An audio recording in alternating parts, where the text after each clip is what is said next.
Soul Glow. That's some good shit right there. It is Saturday night. A little late for the old Talking Movies, but this is THT, the hot tag Talking Movies, and we are going to be talking Coming to America. By we, I mean me, Boxman, and Anthony. What up, bro? What's going on, man? Same shit, man. Different day. Long day. Long day. Hot day. That's it's hot. It's hot. It was hot here. It was like it's actually only 85 here. Was it hotter there? Well, at least to me, because we're about 80. We're about 81, 85, that range. Oh, that ain't so bad, man. Well, that's because you're from Texas, though. Yeah. 85 is like comfortable weather for you. 85, we're out doing everything we can before it gets 95. Like, is there ever like a cool season in Texas? Oh yeah, we have winter, ice and snow and shit. Yeah. Wow. For some reason, I can't picture it snowing in Texas. Yeah, it snows. Ice. The ice here gets fucking horrible for some reason. Ice, tons and tons of fucking ice, dude. That's what we get. Ice storms. Oh, that shit happened in fucking like April once. I was like, what the fuck is going on? It's April. Yeah, man. The weather here has been funky for some reason. We were getting snow in late April, rain in May. It was just our April showers got pushed up to May. Yeah. We've actually we had a lot of rain this week. Shitload of fucking rain this week, actually. It rained yesterday. I mean, every day I wanted to mow the fucking lawn, it was raining. And then, you wake up the next morning, the lawn's grown 5 fucking inches. Yeah. We had a week like that a couple weeks ago where it literally rained all week. Matter of fact, it was last week. Just rained every freaking day. We got it this week. Just rain, sun, and then by the it'd be sunny for an hour. I can't mow my lawn in a fucking hour. I've tried. Doesn't work. Yeah. Trying to mow a wet lawn is not a good time. No, and basically I had to do it. I just waited till it got, I went out there at like 7:30, knocked out the front yard, and the next night I knocked out the backyard. Only way to do it, man. Def. Knocked it out, though. All right. Enough of my lawn mowing escapades. We should probably get to this goddamn fucking movie. Yes. Coming to America, 1988. Yes. God yes. Damn, I feel old. Yes, a lot of us had those moments this week. I mean, we're talking about a movie, 1988, Coming to America. Yesterday, not to go off on a wrestling tangent, was the 20-year anniversary of Scott Hall showing up on Nitro. Yeah, I saw that, man. That's cool, too. That really made me feel, but this right here makes me feel old. You know why? Oh, yeah, because you were old enough to see it, and I was barely a pup. I was 13 when this movie came out. Did you see it in the theaters? No. This was rated R. I still would have had to go. I've seen it many times since, but no, I did not see this in the theaters at all. No, this was one of the. I mean, I believe we rented this, and I remember sitting with my dad watching it. So I believe we rented it. Back when I believe we rented it on Beta. Wow. Might have been Betamax back then. Wow. For you youngins out there, those are the super big VHS tapes. No, they were smaller. They were smaller? That's why everyone thought Beta was going to make it. They were smaller tapes. Problem was, they didn't hold, as much as the VHS tapes. And people wanted more to record. So that's what really killed Beta, is you couldn't get the time on them. I mean, I'm sure over time they would have figured it out, but Yeah. that's what happened to Beta. And dude, we had Betas because my dad did the packaging for Betas back in the day. Wow. Yeah, yeah. There was a company in North Carolina that was actually making them, manufacturing them, and selling them. And yep, eventually they jumped over and started making VHS. Now, I guess while we're on the subject of this is '88. Did they have Laserdisc around back then? Because I know they came out like around the early '90s. Were they around in the late '80s too? They were basically like record-sized DVDs. Yeah, I had a Laserdisc player actually. I did for a long time, dude. I had a mini disc player. I fell into that too. Yeah. That actually blows my mind that we essentially had a version of DVDs in like the late '80s, early '90s. It really does. Laserdisc. When did Laserdisc come out? Great fucking question, dude. I'm curious now. I'm going to the old wiki. History, design, branding. I don't want the fucking branding. Where the fuck? Laserdisc.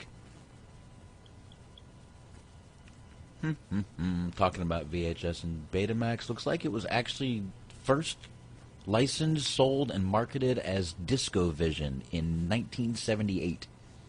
Wow. Yes, sir. Wow. So, folks, we essentially had a version of DVDs as late as 1978. Yeah. Wow. Yeah. It was. Wow. That's really what it was. It was a large DVD. Wow. Yeah. Yeah. People. I mean, but they didn't start renting until it says the 90s is when they started renting them and stuff. But Wow. man, I did have a Laserdisc. I got it from a yard sale for like $5. And for another like $10, he gave me I think I had 20 movies in there. Wow. I remember And it still works for you? I had no, I don't have it anymore. I had Sleepwalkers. I had Christmas Vacation was in there. Wow. God, I can't remember some. Ferris Bueller's Day Off was in there. Wow. Wow. I wish I had kept them now. They'd probably be worth a little something by now. Yeah. Then I never actually seen or watched one of these things, but how did they work? Was it just a movie on there, or did they have like commentary, special features? How did it work? I don't think it had any special features. I think it was just the movie, and that was it. And how was the quality on it? Was it like crystal clear? Quality was pretty good. It was decent. I mean, the TV. So it was still like VHS tracking issues. Well, you got to type of remember the thing? TVs back then were, it was the regular coax TVs, so quality wasn't a huge issue with the coax TVs. Everything looked about the same on those coax TVs, those old, big tube TVs. Yeah. Now you can tell a difference. I mean, it's a big difference now. You can definitely see it. I mean, I put a fucking SD movie on my smart TV out there, and it looks like shit. I put an HD movie on there, and I'm like, yeah.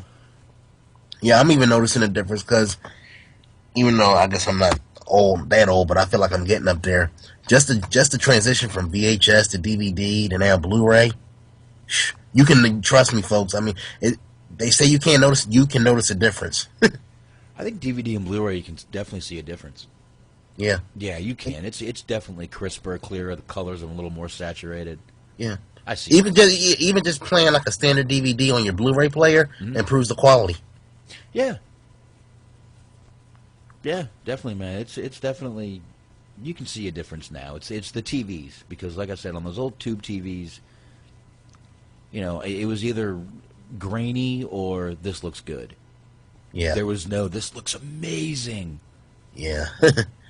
And everybody remember the struggle with when you play the VHS, always had to hit that damn tracking button. Oh. Especially if it was something you watch with regularity, like with my old wrestling tapes. After a certain point, they would get onion thin. Yeah, you would go, you would do that, and then you would, eventually, you'd be recording something, and, it would just be so bad that you'd miss the whole show. It was all grainy, and, it'd be talking slow in parts, and you'd be like, oh, fuck. Yes, we actually had to set VCRs to record shows. You actually had to push buttons. Yeah. Yeah, you had to get up and do it a lot of times. Yeah. Because you couldn't see those little fucking LCD displays. Yeah, and I mean, and I'm not even trying to joke here, Box. You probably are familiar with this. You, guess when you was coming up, they didn't always have remote controls. You actually had to manually change the channel. Um, Pretty much, but we had the old. Here, I'm going to go real old school. It was a little. It was about half the size of a normal keyboard, and it plugged into the cable box, and it was a corded remote. Ah, So you pushed buttons. That was like the most high tech I remember as a little kid. wow. Until we started seeing remotes, and now you can get. I mean, I have one of those Logitech universal remotes. Yeah, That thing's badass, dude. I can control anything with that.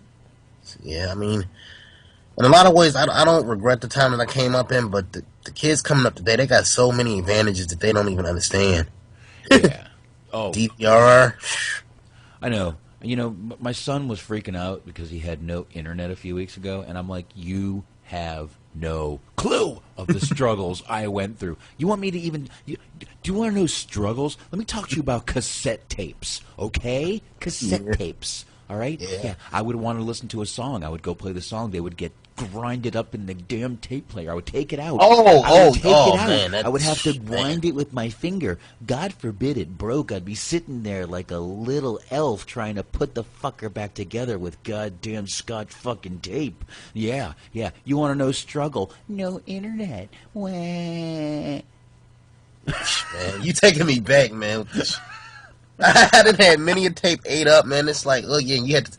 Me, I had to like use like sometimes I had to use like a pen or a fucking needle to just retwind it. Yeah, good. I actually had to manually do that to yeah. rewind it because I didn't trust my boom box to rewind it. Otherwise, you'll hear that Yeah. eating up your tape. Yeah. The fucking Milli Vanilli's your tape. Yeah. Yeah, I mean, I always found needle nose pliers were good for doing it. Yeah. Yeah. Those and popsicle sticks. This is actually making me miss Walkmans. Dude. Remember those? Hell yes, I remember those. I remember fucking, second grade jamming like Bon Jovi. Fucking Motley Crue. Yeah. Oh, I'm so old. Oh, all right. I guess we need to get to this movie before I fucking keel over. Of old age. Well, you're young at heart. There you go. We were talking about coming to America. Eddie Murphy and his best friend in the world, Arsenio Hall. A lot of other people in this movie. Yeah. John Amos. He's been in a few movies, and he was in some TV shows. Who else was big in this one? James Earl Jones. James Earl Jones. Louis Anderson had a little part as a fry cook in this movie. Samuel L. Jackson. Samuel L. Jackson. I think this might have been like the first actual movie he had a part in. Yep. Eric LaSalle. People might know him from ER. Oh, Jesus. Oh, you're going way off. I don't even know where you are. What the hell, man? Who the hell is he? Oh, there he is. Okay. He was the Soul Glow spokesman. Yeah. He was Daryl. Yeah. And believe it or not, he had a very small bit part. It was a non-speaking role. Mm-hmm. Cuba Gooding Jr. was in this movie. Yes. Now, I think I mentioned this a few weeks ago. He actually did have a speaking role, but it was so bad it was cut out of the movie. And all that was shown was him smiling, and that was it. Not one word. But he did actually have a speaking part in that movie that never came to fruition, as the kids say, I believe. Wow. Yeah. So he definitely did have a small part, but it was he did have some speaking, but according to him, it was just that bad. He was talking about it on Opie and Jimmy a few weeks ago. Yeah, Matter of fact, it's on the Opie and Jimmy podcast if you want to go to check out the O and J podcast. Cool. Right on there. Now, basically, I guess we should kind of get to the beginning, where Eddie Murphy is a prince. Yes. The Prince of Zamunda.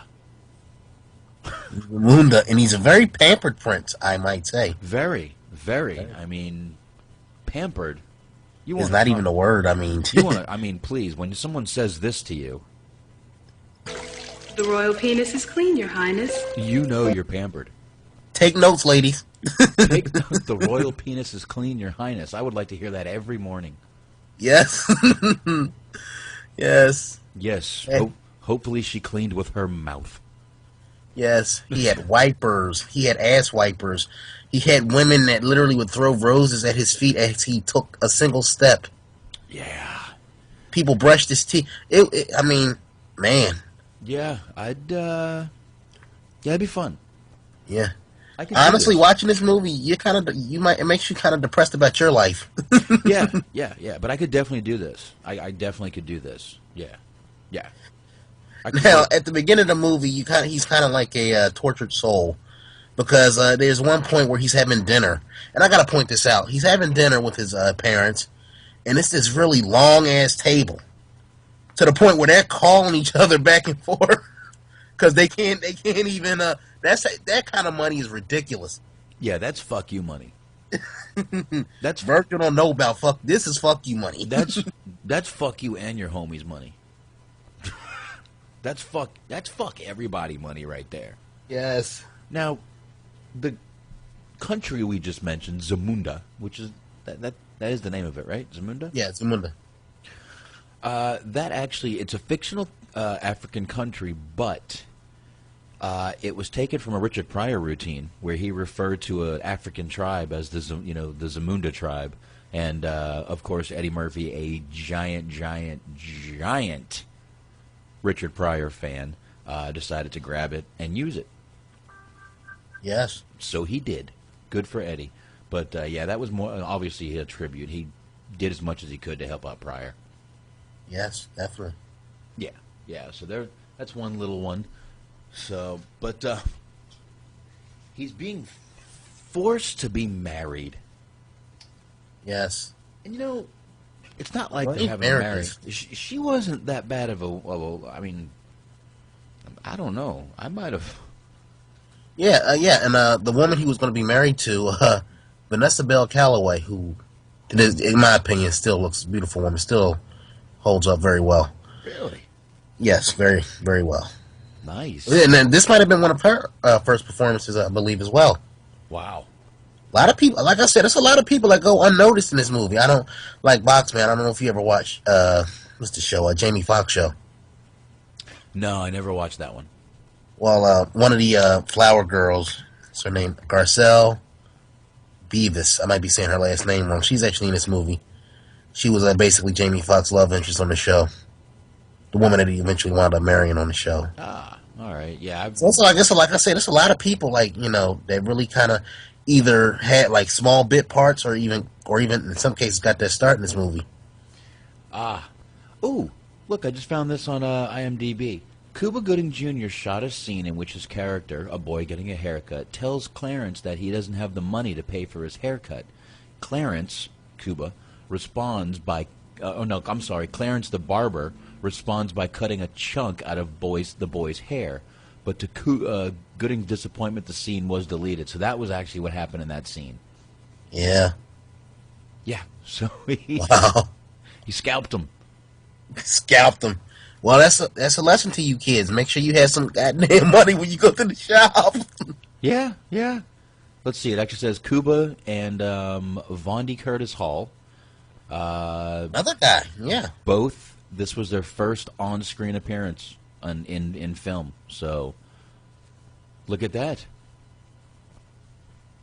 Yeah, it's Wow, amazing. that was It's the actually first amazing. time. Like I said, looking back, when you can kind of like I said, obviously at the time when I saw it, you didn't really think much of it. But when you go back and you see other things and you go, oh, I recognize them from Coming to America. It's pretty amazing. Yeah, amazing, man. I mean, it's such an old movie, but yeah, I mean, a lot of these actors are still acting today, Yeah.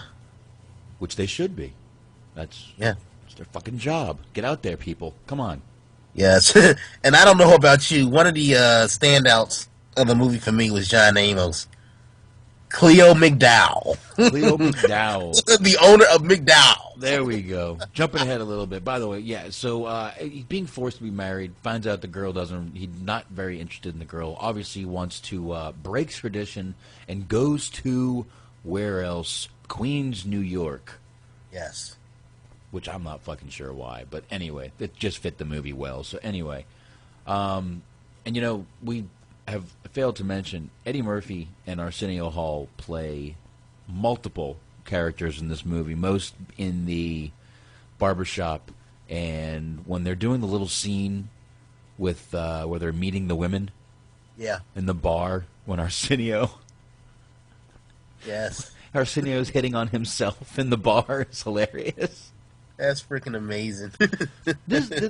This really was a good fucking movie, man. I enjoyed the shit out of it. I always would, and it still holds up today.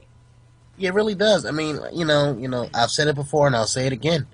Eddie Murphy ruled the 80s, man. Like, he made hit after hit after hit. And this might have been, I would say, probably right up there in terms of financial gain. It might have been one of his most successful movies ever. Check this stat out, Box. This movie was made on a budget of $39 million. Yes. Worldwide, it grossed $288 million. Yeah, $752,301. Yeah, this was not a small movie. This was a big fucking movie. Big, and you know what? This was probably, how many movies had Eddie done before this? Seriously. Let me see. Let me click that old open link in a new tab button and see how many movies Eddie had done before he had done this movie. Actor. Probably about 3, 4, I want to say. See, This might have been his 19, fourth. he had done 48 Hours, Trading Places, been on Saturday Night Live. Oh, wow, he had done a lot. Best Defense, already did Beverly Hills Cop, Golden Child, Beverly Hills Cop 2, and then Coming to America. Wow. I thought this was an earlier movie for him. Yeah. Yeah, Wow. he was like, literally, he was all over. Wow. Yeah, he did a lot before this. 1, 2, you know, Saturday Night Live must, I guess you could count that as a movie. 3 of them. 4, 5, 6, yeah, he was in 7 things before this movie. And then blew up, obviously. I mean, he's been in, my God, countless. I wouldn't even bore you with how many movies he's been in and voices he's done. And, Yeah. you know, there's a new Beverly Hills Cop coming out. Yeah. Announced. I didn't know that, but yeah, there's a Beverly Hills Cop 4 announced. He's playing Axel again. Wow. And I guess, you know, we should, I mean, I did want to bring this up, taking some notes, like a professional. At least I'm trying to Look be at one. you. Eddie Murphy, this movie actually reunited Eddie Murphy with John Landis. John Landis is the guy that directed him in Trading Places. And I don't know if you know about this, but there was actually some beef between them 5 years later with this movie. Because actually, this is the Coming to America concept was conceived by Eddie Murphy, and he actually hired John Landis to direct the movie. And, you know, John Landis over the years has kind of said that they kind of like had some issues with this movie. And let me see here. Let me pull this up for a second. Oh, I see it right here, actually. I'm looking at it right here. I got a little piece of it here. Yeah. Yeah, director John Landis, Eddie Murphy did not get along. Murphy vowed to never work with Landis again. However, they did reconcile and work again when Landis directed Beverly Hills Cop 3. Ugh. That's one he could have said no to be honest with you. Yeah. Seriously. That's probably one the... But whatever. Then we wouldn't be getting this wonderful Beverly Hills Cop 4. I mean, who doesn't want to see Beverly Hills Cop 4? Yeah, but you know, I guess, you know, it's to be expected, you know. Oh, I'll watch it. Don't get me wrong. Oh yeah, just hey, Eddie Murphy to me, he still might have that magic touch. I mean, he's he's a new father. Yep. He's in his mid 50s, late 50s, so he might be able to pull off Axel Foley one more time. Yeah. Oh, I definitely think he will. And you know, here's another weird fact in IMDb that the McDowell's restaurant was actually the McDowell's restaurant is where he worked. Obviously, a play off of the McDonald's restaurant. Yeah. And McDowell's was actually a Wendy's, and it was on Queens Boulevard, scheduled to be closed for renovation. Although production had approval from McDonald's corporate headquarters, they apparently didn't pass the word down to local outlets. On the day the McDowell's sign was put up, the manager of the McDonald's a half a mile down the road arrived with a lawyer and proceeded to take photographs while telling the set crew that they were going to be sued for everything they were worth. Yeah, so they basically had to get the word. And look, here's another little interesting fact that I found out because I had bought the DVD the other day. You know, they got the special features on there. That's awesome. A lot of interesting things. But I found out with the McDonald's, the scene where Samuel L. Jackson robs the bank. I know I'm jumping ahead, but when he robs the McDowell's, basically, McDonald's was cool with everything. Only thing is, when he robbed the bank, they said, don't have him put the money in a McDonald's bag. Have it be like a plain paper bag. That was like one of their only requests. They didn't mind like the tongue-in-cheek humor about it. Like McDonald's apparently had a sense of humor about the situation. Yeah. But they said when he robs them, don't have him put it in like a McDonald's bag. Oh, that's funny. I just thought that was so random but awesome. No, that's a great little tidbit to know about this movie because and it makes sense. It does fucking make sense. It really does because I don't know. I just think that just imagine this fucking lawyer coming. I wish I wish they had fucking recorded that and used it. That would have been great. That's just funny though. But I guess that's like one of those middle management guys thinking they doing something, trying to get brownie points. Yeah. And then once they get once they get the call from the big boss, saying, "Don't worry about it, we got it under control." Yeah, exactly. But I just thought that was hilarious. Somebody actually took the time to run up on there and take pictures, and you're going to get sued. Like Jerry McDevitt running up on somebody. Yeah, that's just fucking weird, man. Oh God! I wish somebody had some fun. I wish cell phones were around back then because they would have had camera phones out and. Oh hell yeah! Oh hell yeah! I would have been out there on. Definitely fucking would have, man. So let's see, where were we? Where were we? We were talking about the move to New York. Ah yes, Akeem. Yeah, because I guess to give a little background.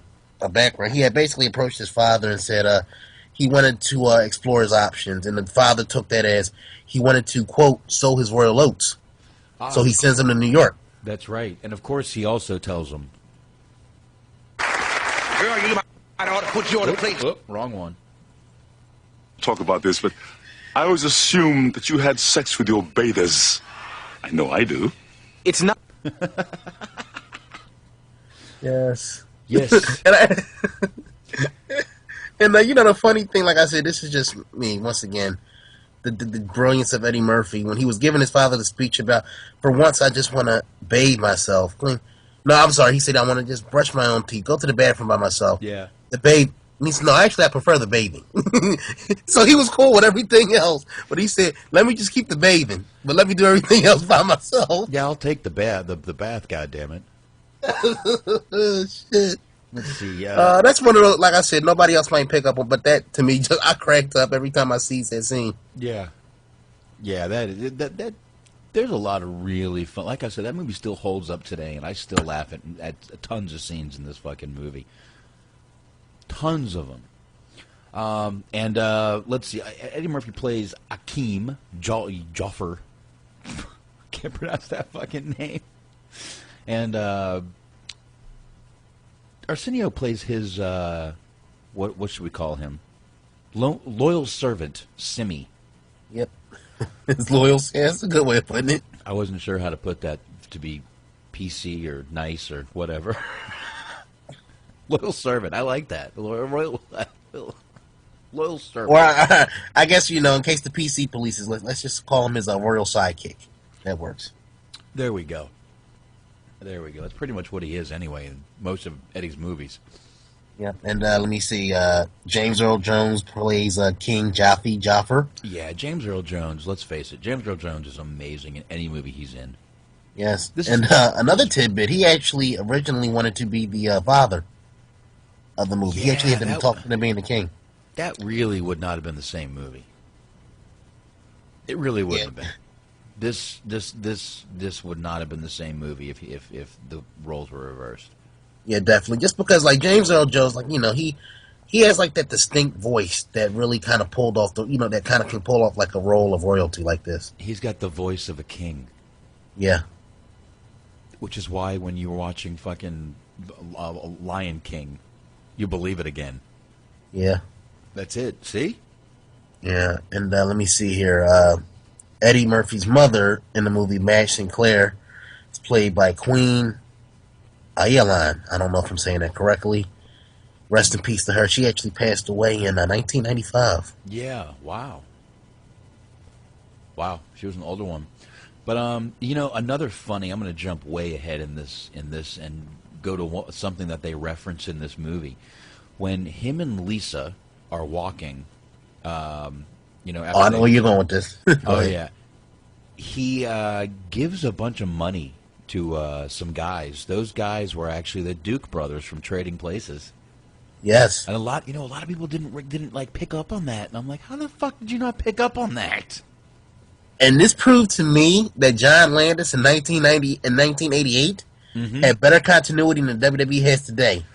Because if you really think about it, that was a nice piece of continuity. It was a cool little callback to one of his movies that they had done together.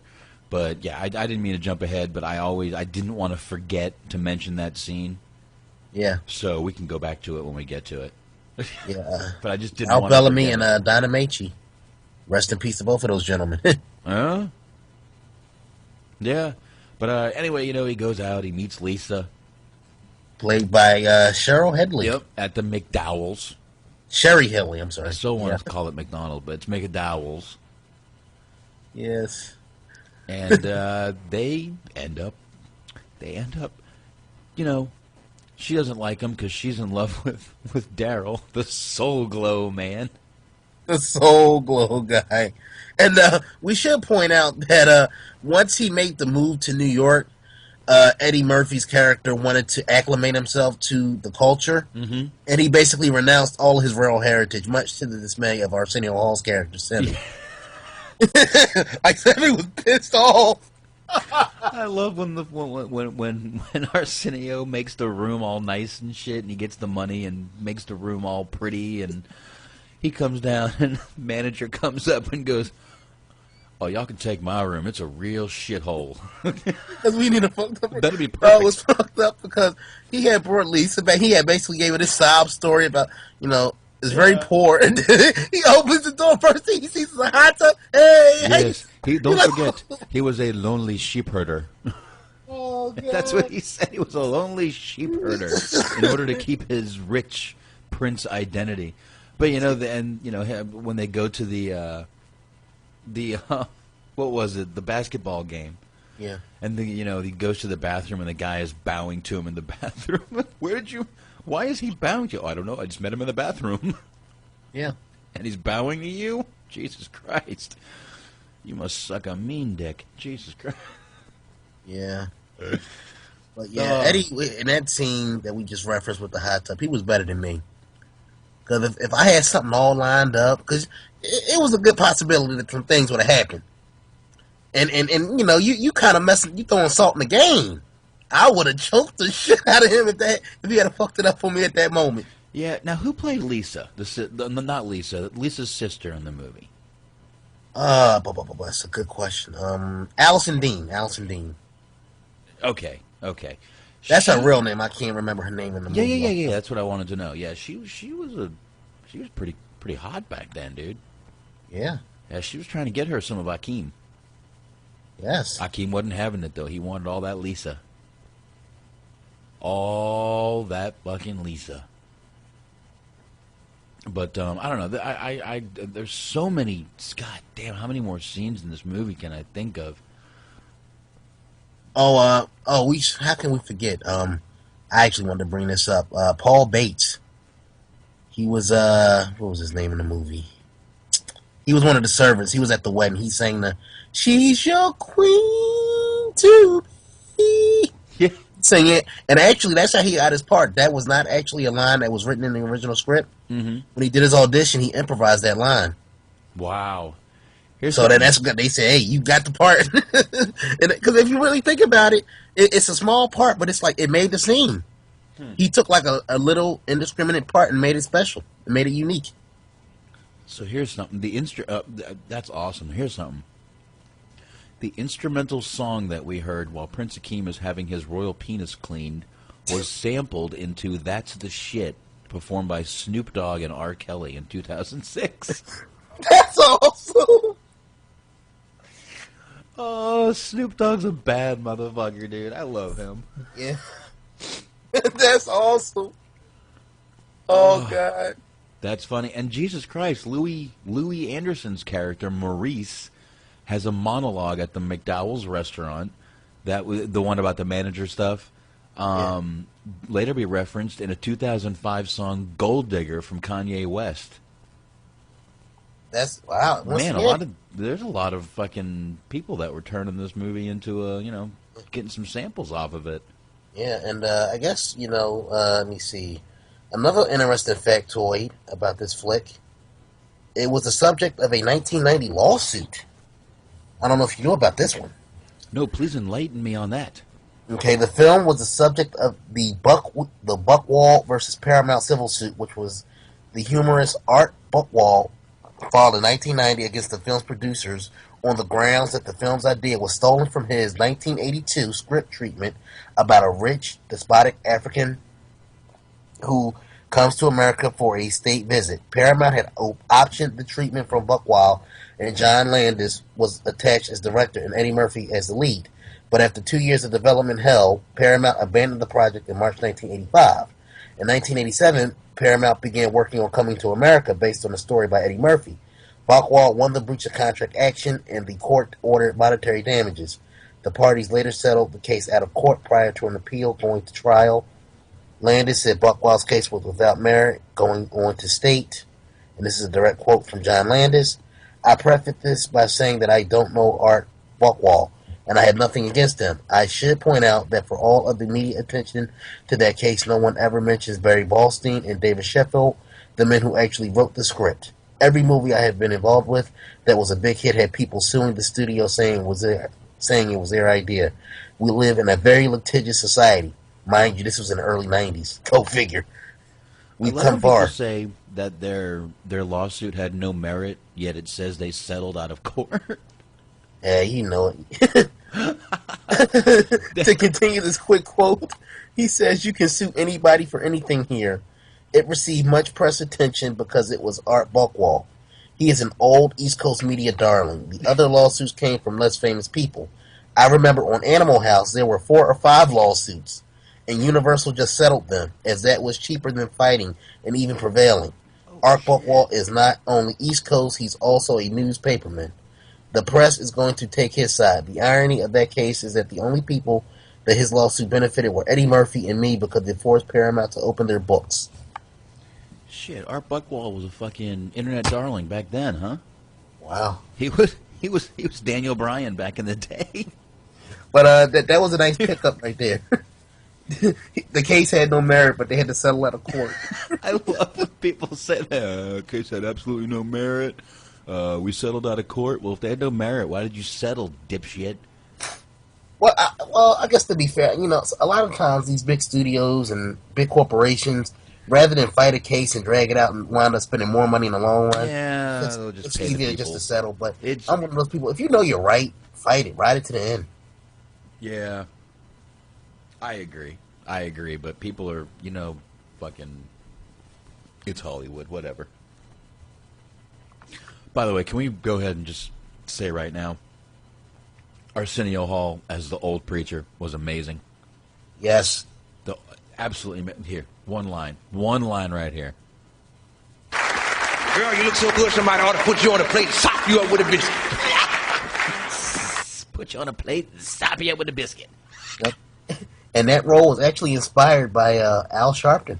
Yes. I don't know if you got that Al Sharpton vibe from him with the hair and... And, by the way, you can say what you want, but Big E is imitating Arsenio Hall, imitating the preacher. Yeah. Oh, yeah, definitely. Yeah, I know his daddy's a preacher, but clearly they grew up watching Coming to America at some point. Yes, at some point they had to. Well, I mean, they make all kinds of weird references anyway. They're old school. Yeah. But yeah, him in that role was amazing. That whole scene was amazing. And you know, by the way, we're just so you guys know, we're gonna play a little bit of at the end of the show. We'll play a little bit of Eddie Murphy and Sexual Chocolate, the band, just so y'all can hear some Sexual Chocolate.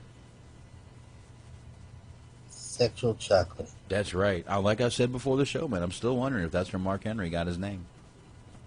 Would not surprise me. I'm wondering if from the band Coming to America. That I don't know. He might have, he might not. I could see it. I mean, Jesus Christ, Booker T got his fucking catchphrase from the Warriors movie. Yeah. Yeah. Oh. Oh, excuse me. God bless you. I was trying to mute, couldn't get to it in time. It's no problem. Thank you.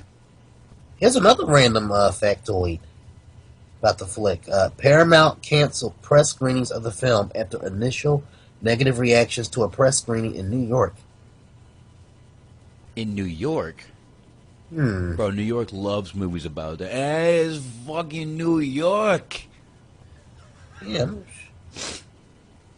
Maybe because they went to Jamaica? New York don't like Jamaica. Maybe. And I mean Jamaica, New York. I don't mean Jamaica, Jamaica.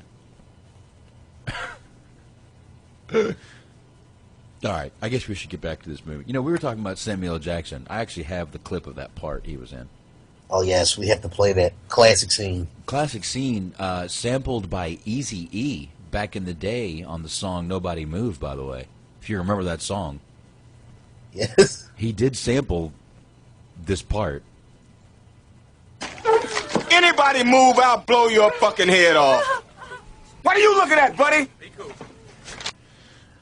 And then Eddie Murphy and Arsenio take that motherfucker out. That was a great part. That whole part was fucking awesome. Yes. That whole part. You got a glimpse into the future of what's to come with Samuel L. Jackson, because clearly he has not cleaned up his language much since then. Clearly, motherfucker became part of his trademark repertoire. Because honestly, I mean, I don't think you can name too many people that have made more money off of bad language than Samuel L. Jackson. I think every movie he should be in should just have motherfucker in it. Like snakes on a motherfucking plane. Rules of motherfucking engagement. Pulp motherfucking fiction. Can I think of any more? I'm sure I can. I wonder, like you're saying, like when he does the contract, like he's like, hey, if y'all want me for this movie, I'm going to say, I need this many quotes of this word, blah blah blah, and this is how much money I need to make. Triple. I wonder if like they kind of like put that in the contract. Okay, Sam, we're gonna need you to say this at least 78 times. Y'all want to pay me per. That's it. Triple motherfucking X. There you go. How many more movies? Yes. Good motherfucking fellas. How's that? Yeah. Call back to last week, bitches. Yeah. You know, the more movies we do, we're gonna realize something. Samuel L. Jackson is in every fucking movie. Yes. You know, and if we start going to the 90s, we're gonna realize something else from like 88 to like 95. Yeah. Bill Paxton was in every movie also. Yeah, you're right. Yeah. I mean, from Weird Science to Twister, Tombstone. I mean, trust me, you're going to be like, oh my God, he was in everything, wasn't it? Yes, he was. Him and Helen Hunt were in every fucking movie back then. Yeah. Where's Helen Hunt now? I don't know. Probably with Bill Paxton. Oh, all right. Where were we? Jumping around everywhere, weren't we? Yeah. But yeah, like I guess in doing, like I said, in doing some research for the movie, in addition to like the casting and the people, like you said, that got their start in this movie or had like little bit parts that went on to bigger things, lawsuits. I really was surprised at how much controversy was surrounding the movie in terms of, like I said, the lawsuit I mentioned and Paramount canceling screenings because of I guess it got initially bad reviews. I'm like, wow, this movie, like I said, is really full of surprises, and including, I don't know if you knew this, the set designs for Zamunda and the whole African tribe and the gear. Mm-hmm. the designer, I wish I could think of the woman's name. She's actually like a Jewish woman from New York. And John Landis' wife. Oh, fuck. So, and she basically said she did a lot of reading and a lot of research because she didn't want to be culturally insensitive. So even back then, people were being PC about certain things. Eddie, would you mind wearing the tiger print? I think it looks wonderful on you. Oy vey, you look great. Oh, God. I mean, that's one of those little factoids that just kind of like blew my mind. I wonder how she felt about Eddie playing the Jewish guy in the in the barbershop.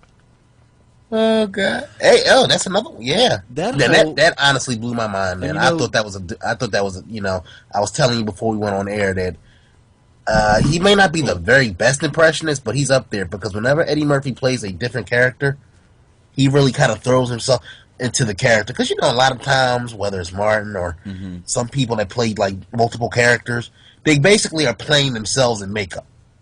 There really isn't too much difference. Yeah. But like with this Jewish character that Eddie Murphy, I honestly, when I first saw this movie, I thought that was a complete, honest to God, real person. Yeah, I don't know, man. I see a lot of these actors playing, women, and sometimes I think it's just an excuse for them to wear women's clothes and not get fucked with for it. Maybe I'm wrong. But sometimes I think they're just trying to get away with some shit. So maybe I don't know, man. But one of the best scenes in this movie is that Cassius Clay clip where Eddie and Arsenio and what's his Cuba Gooding Jr.'s in there for this scene. You want to play this scene real quick? Sure. I think it's only. Let me check here. I've got one that's 112, one that's 132. Let me take this one from 4 years ago. Pound for pound, Sugar Ray Robinson, the greatest fighter ever Here we lived. go. Oh, come on, man. What about the blonde book? Oh, Great boxer. You damn right. I suppose nobody in here ever heard of Cassius Clay. We got a point. Cassius Clay was a bad motherfucker. Hey, I ain't saying Clay ain't bad. I'm just saying I stopped liking Cassius Clay once he changed his name to Muhammad Ali. What kind of shit is that? Wait a second. Wait a second. A man has the right to change his name to whatever he wants to change it to. And if a man wants to be called Muhammad Ali, God damn it, this is a free country. You should respect his wishes and call the man Muhammad Ali. His mama named him Clay. I'm gonna call him Clay. Mama named him Clay. I say Clay. Get out of here. That's right. That's right. He gonna always be Clay to me. I don't give a fuck what he changed name to. He is Clay. He Clay to me. I say Clay. Well, then you're a putz. The three of you. Three putzes. You should change the name outside from Mighty Sharp to the Three Putzes. Now, I do want to point out real quick, I heard a hint of Bruno Sammartino in that little impersonation he was doing there. oh, the Jewish guy. Yeah, had a little Bruno in there. He brings that impression back in Distinguished the Distinguished Gentleman. Oh yeah. I don't know if you've seen or liked that movie. Yeah, I've seen. Yeah, that's pretty underrated. That's up there as one of my greater movies. I really like that movie with him. That's a really fucking good movie. Yeah, he brings that impression back once or twice in that movie. So, yeah, that's great. That whole scene is just great. You could really probably walk into most barbershops and hear that conversation going on. Yeah, definitely. I like that one. That was hilarious. Oh, let's see. I got some of. Oh, hold on here. All right, hold on here. Give me 1 sec. Sure. Let me find this for him. He needs to find a black line. I don't have one in closing. Here. Take that. Thanks, buddy. Oh, boy. I do not even want to know what he is creating. Is it a masterpiece? I don't even want to know what he's building. Every time I go out, he builds weapons. Weird weapons. Too much Minecraft. That's all the kid thinks about. Anyway, sorry about that little No problem. interruption, but, you know, I got kids. What can I do? God damn it. Make me drop shit.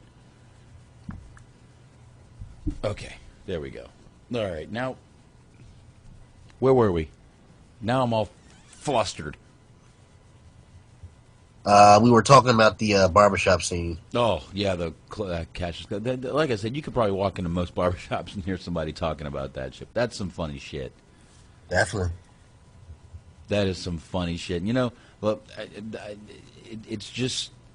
And that's, by the way, the scene where Cuba Gooding Jr. is in there. And it's always funny to me that when Eddie Murphy is cutting Cuba Gooding Jr.'s hair, he's about 6 inches above his head.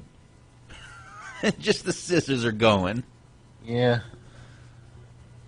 Never fucking says a word.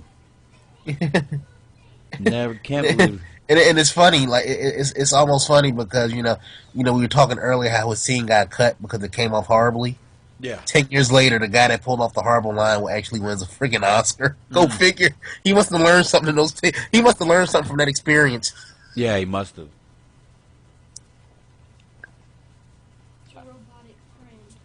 Oh, it's his robotic. Okay. Thank you. All right. Yeah, I probably shouldn't have given him the marker. Obviously. I guess this is the part of the show we should mention. If you want to call in, you can call us at 469-206-4466, or you can Skype in, THT Podcast, or you can join us in the chat. Mixer.com/THT Podcast. Actually, I am on the wrong Skype, so tell you what, we're going to take a quick break, and we will be back in about 2 minutes. No problem. All right, give me 1 sec. I'll get us out of break here real fast. Be right back, guys.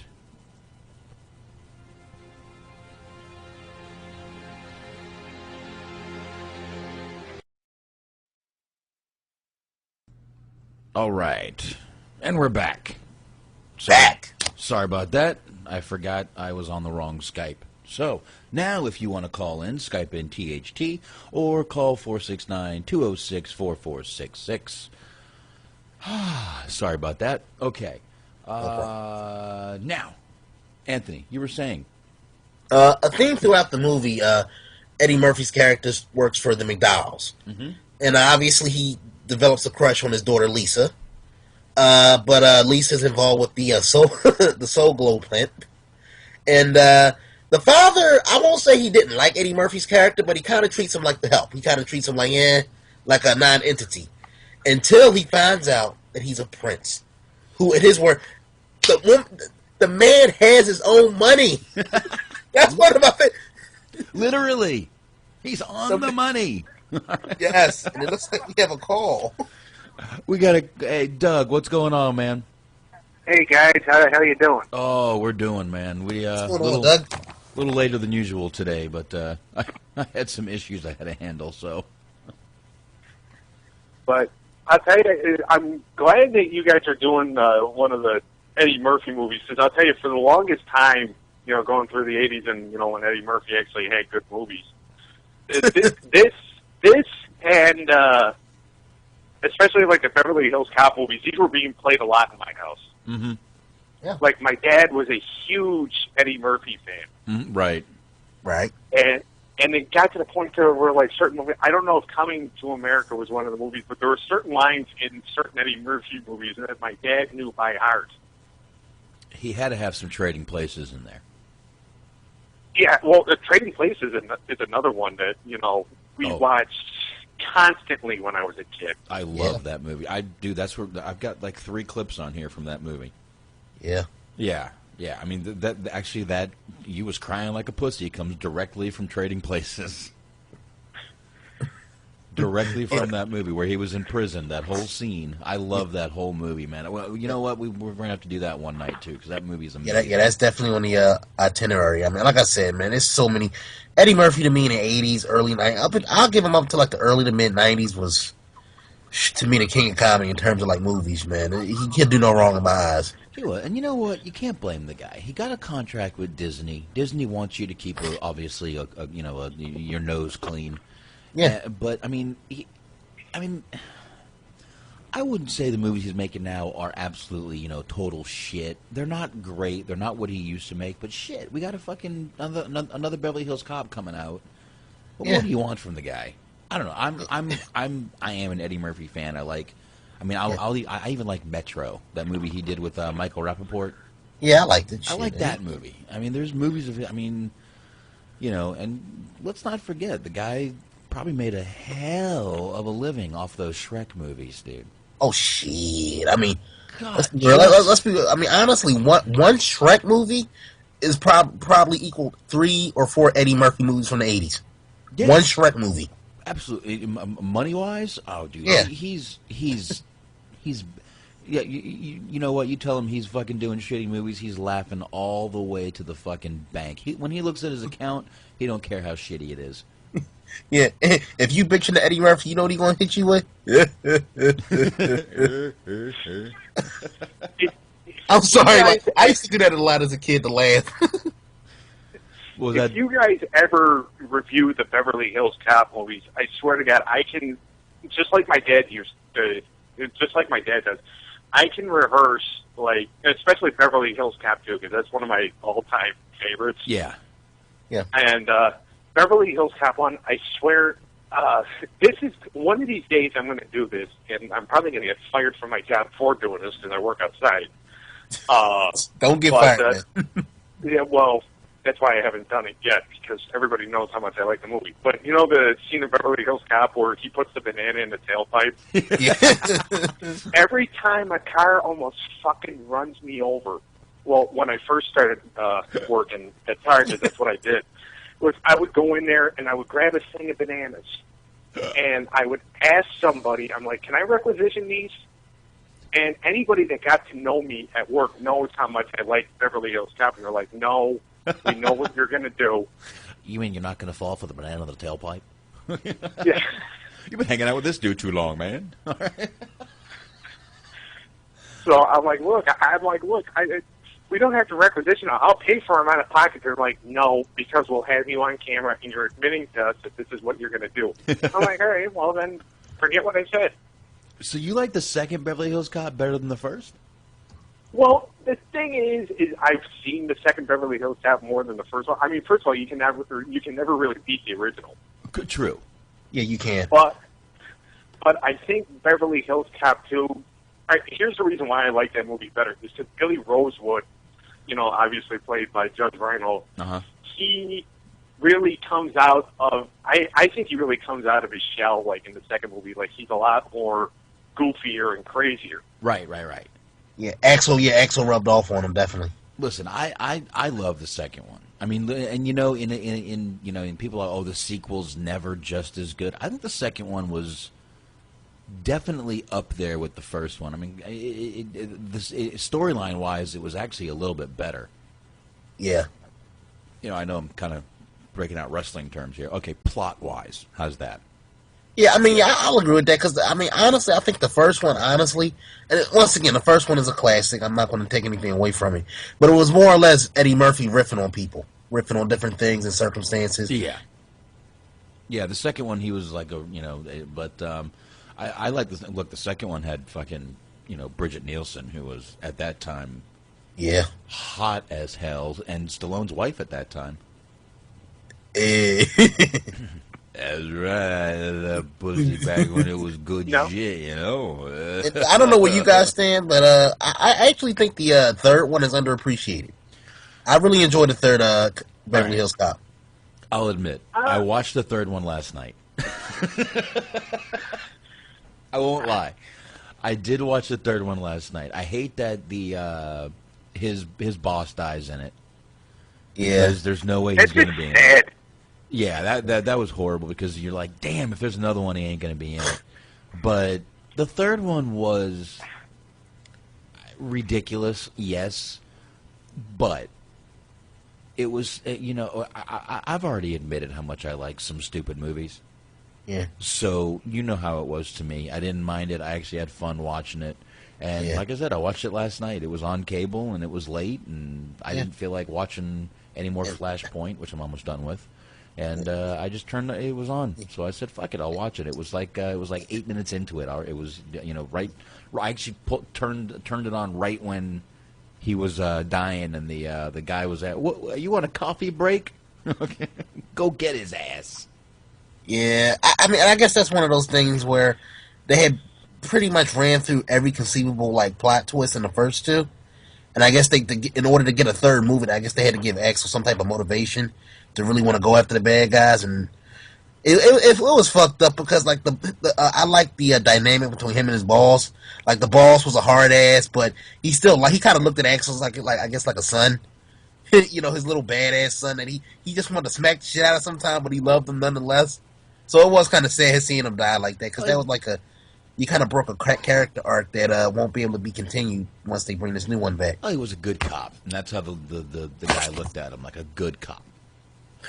But I don't know. I mean, the fourth one's going to be interesting. I actually can't wait to see the storyline and when it comes out. But now, when you bringing that up, I read somewhere because I don't know if this was brought up like a couple weeks ago, or a few weeks ago when you guys first did the show, and you were talking about Beverly Hills Cop or whatever. But I looked up Beverly Hills Cop 4, and it said that. It was supposed to come out this year, but it got pulled from the release thing or whatever. Mm-hmm. Like they said for some reason, and they don't know when it's going to be released. Uh-oh. So the thing is, obviously, it's Beverly Hills Cop. It's movies that I grew up watching just because my dad was a huge fan, and then I became a huge fan of it. I don't know about a fourth one though. I think it's got to me, it's almost like it's like 20 years too late. Yeah, I mean, I'll watch it when it comes out, but no, and I definitely understand it. It is pretty late, but in a time right now where they're either look, let's be. I'm going to be 100% honest here. Let's be thankful they're not just going to remake Beverly Hills Cop 1 with like Jamie Foxx or something. Oh, yeah. You know what I mean? I would rather have a Beverly Hills Cop 4 than a new Beverly Hills Cop. Where they basically try to revamp it. Right, yeah. and you know what? That's probably, it would either be him or fucking Tracy Morgan that played it. Yeah, Tracy Morgan would actually be good. I can't lie. I'd like Tracy Morgan. It's just not the same. It would be like trying to redo... it'd be like trying to redo Die Hard with freaking Ben Affleck playing Bruce Willis. Yeah, I mean, let's face it. The only movies you can really put new people in is the Bond movies. Yeah, and no one really gives a. They've been around so long that. Yeah. It's when you switch Bonds, you don't even mind anymore. But yeah. For this one right here, this is such a classic. I mean, iconic. This movie was so big. There was a song called Axel F. Yes. What was that guy's? Harold of Faltmeyer or Faltermeyer or Fickmeyer. I don't even know what his fucking name was. Harold something made that song. The guy had a fucking song made after a character in a movie. When have you ever heard another song made after a character in a movie? Yeah. Ever. And it's iconic. Everybody knows that. Yeah, holy shit, I was right. Faltermeyer. Harold Faltermeyer. Yeah, I mean, Hollywood just kind of like, if you can't get the original, then don't even bother. Like, Jesus Christ. I hope it's not true, but I hear a rumor. This is slightly off topic. But right before he passed away, Robin Williams was working on Mrs. Doubtfire 2. Now, word around the campfire is that they're going to continue on with the movie, but they're going to recast it, which is complete horse shit. I just had to get that little rant out the way. No, fucking horse shit. Do not mess with that. No, don't. Please don't mess with that. And you know what? No, you can't. There's a lot of, they're making a lot of movies now that they shouldn't be messing with, especially right now. And I hate to do it, but I'm going to bring up the Honeymooners. Yeah, I mean, yeah, I'm right there with you. I know, and I'm not. No, I'm not trying to be. I know they made the Honeymooners and they brought a bunch. No, that's not. It didn't need to be remade into a movie, number one. Yeah, I don't care. Yeah, it's just... and really, that's the main point. It just didn't need to be remade into a movie. But I mean, dude, I mean, they redid the Vacation movies, and I haven't seen the new one, but it's on my DVR. Yeah. Has anyone seen the new Vacation? The new? No. I refuse to watch it. You know, I'm kind of there with you, and then I'm like, you know, I'm gonna break down and watch it. It might be funny. I like that guy. That's the guy from Jesus Christ. He was in that. He was in Eastbound and Down. He was in The Millers. God damn it! Who? He's Will Ferrell's buddy. Jason Sudeikis. Is that his name? That's the guy from We're the Millers. Okay, yeah. And, you know, I can't bring myself to watch it, but I kind of want to check it out. Look, do you know how long it took me to watch the new Footloose? And then someone said, dude, that's Juliana Hough. And I went, oh, she is this fucking hottest girl on the planet. I will watch for that. So I watched for that. And, you know, it wasn't horrible. It wasn't great. What was the other movie that I just watched a while ago that was a remake? I can't even fucking think of it. This is what I mean. I can't think of fucking things from fucking 2 weeks ago, but I remember Harold Faltermeyer from fucking 1988. That's the way I am with this stupid wrestling facts that I remember. You guys know that. Exactly. I can't remember something. I was at work today, and somebody asked me to do something, and after like 3 minutes, I just fucking forgot. I clocked out, and I went home, and my supervisor's like, you know, you were supposed to bring me something. I'm like, whoops. I can't fucking remember. It's been like 3 minutes. Yeah, exactly, dude. I mean, I can't remember. You know, we did the show on Wednesday, and I don't know what the fuck happened on Raw, but yeah, you know, Bobby Anthem in the chat likes the Vacation movie. If you're listening, Bobby, call in, put it over to us. Maybe we can review it for the. Oh, good. At least someone liked the movie. I mean, you know, I don't know, and I really wish I could think of the goddamn movie I just watched. When I watched it, I was like so disappointed in it. Now wait a minute, I haven't seen it, but with the Vacation movie, wasn't the lead guy in the Hangover flicks, the dentist? God damn it! Hold on a fucking minute. That's Ed Helms, and I think it was him and not Jason Sudeikis or Thank you, Doug. I couldn't remember his name, but I know he's been in a few things. I actually like him. He's pretty underrated in terms of like. I have to disagree with you right there. I didn't watch the movie just because I don't like the guy. Something personal. It's just for some reason, like he just bothered me in The Hangover, and that guy also was in We're the Millers. So he played the main drug dealer or whatever. All but right. he just bugs me, and so when my aunt and my brother went to the theater to watch to see the Vacation movie, I'm like, you know what? You guys go ahead. I think I have to work. I don't even know if I had to work that day. I just know I didn't want to go. Yeah. All right. Yeah, I mean the new. All right, who were we talking about before, Anthony? Who are you asking about the? Well, I think Doug said his name is Ed Helms. Ed Helms. There we go. He's been in what movie were you asking about? I thought he was in a new Vacation movie. He was in the new Vacation. Good. He played Rusty, right? He played Rusty. I didn't know that Chevy Chase and Billy D'Angelo are in the new Vacation as Clark and Ellen, so I'll check it out, man. There's no reason I don't know. Maybe I'll even watch it tonight after the show's over. I've got it. I just it's so hard for me sometimes to watch these movies, and then I watch them and I'm like, oh, I'm so disappointed. And I was actually doing a Google search, and that guy you guys mentioned, Jason Sudeikis, he says he is constantly mistaken for Ed Helms. Oh, poor guy. Oh, shit. Poor guy. Oh, and here we go. Bobby is calling right now, adding him to the call. Bobby! What's happening, fellas?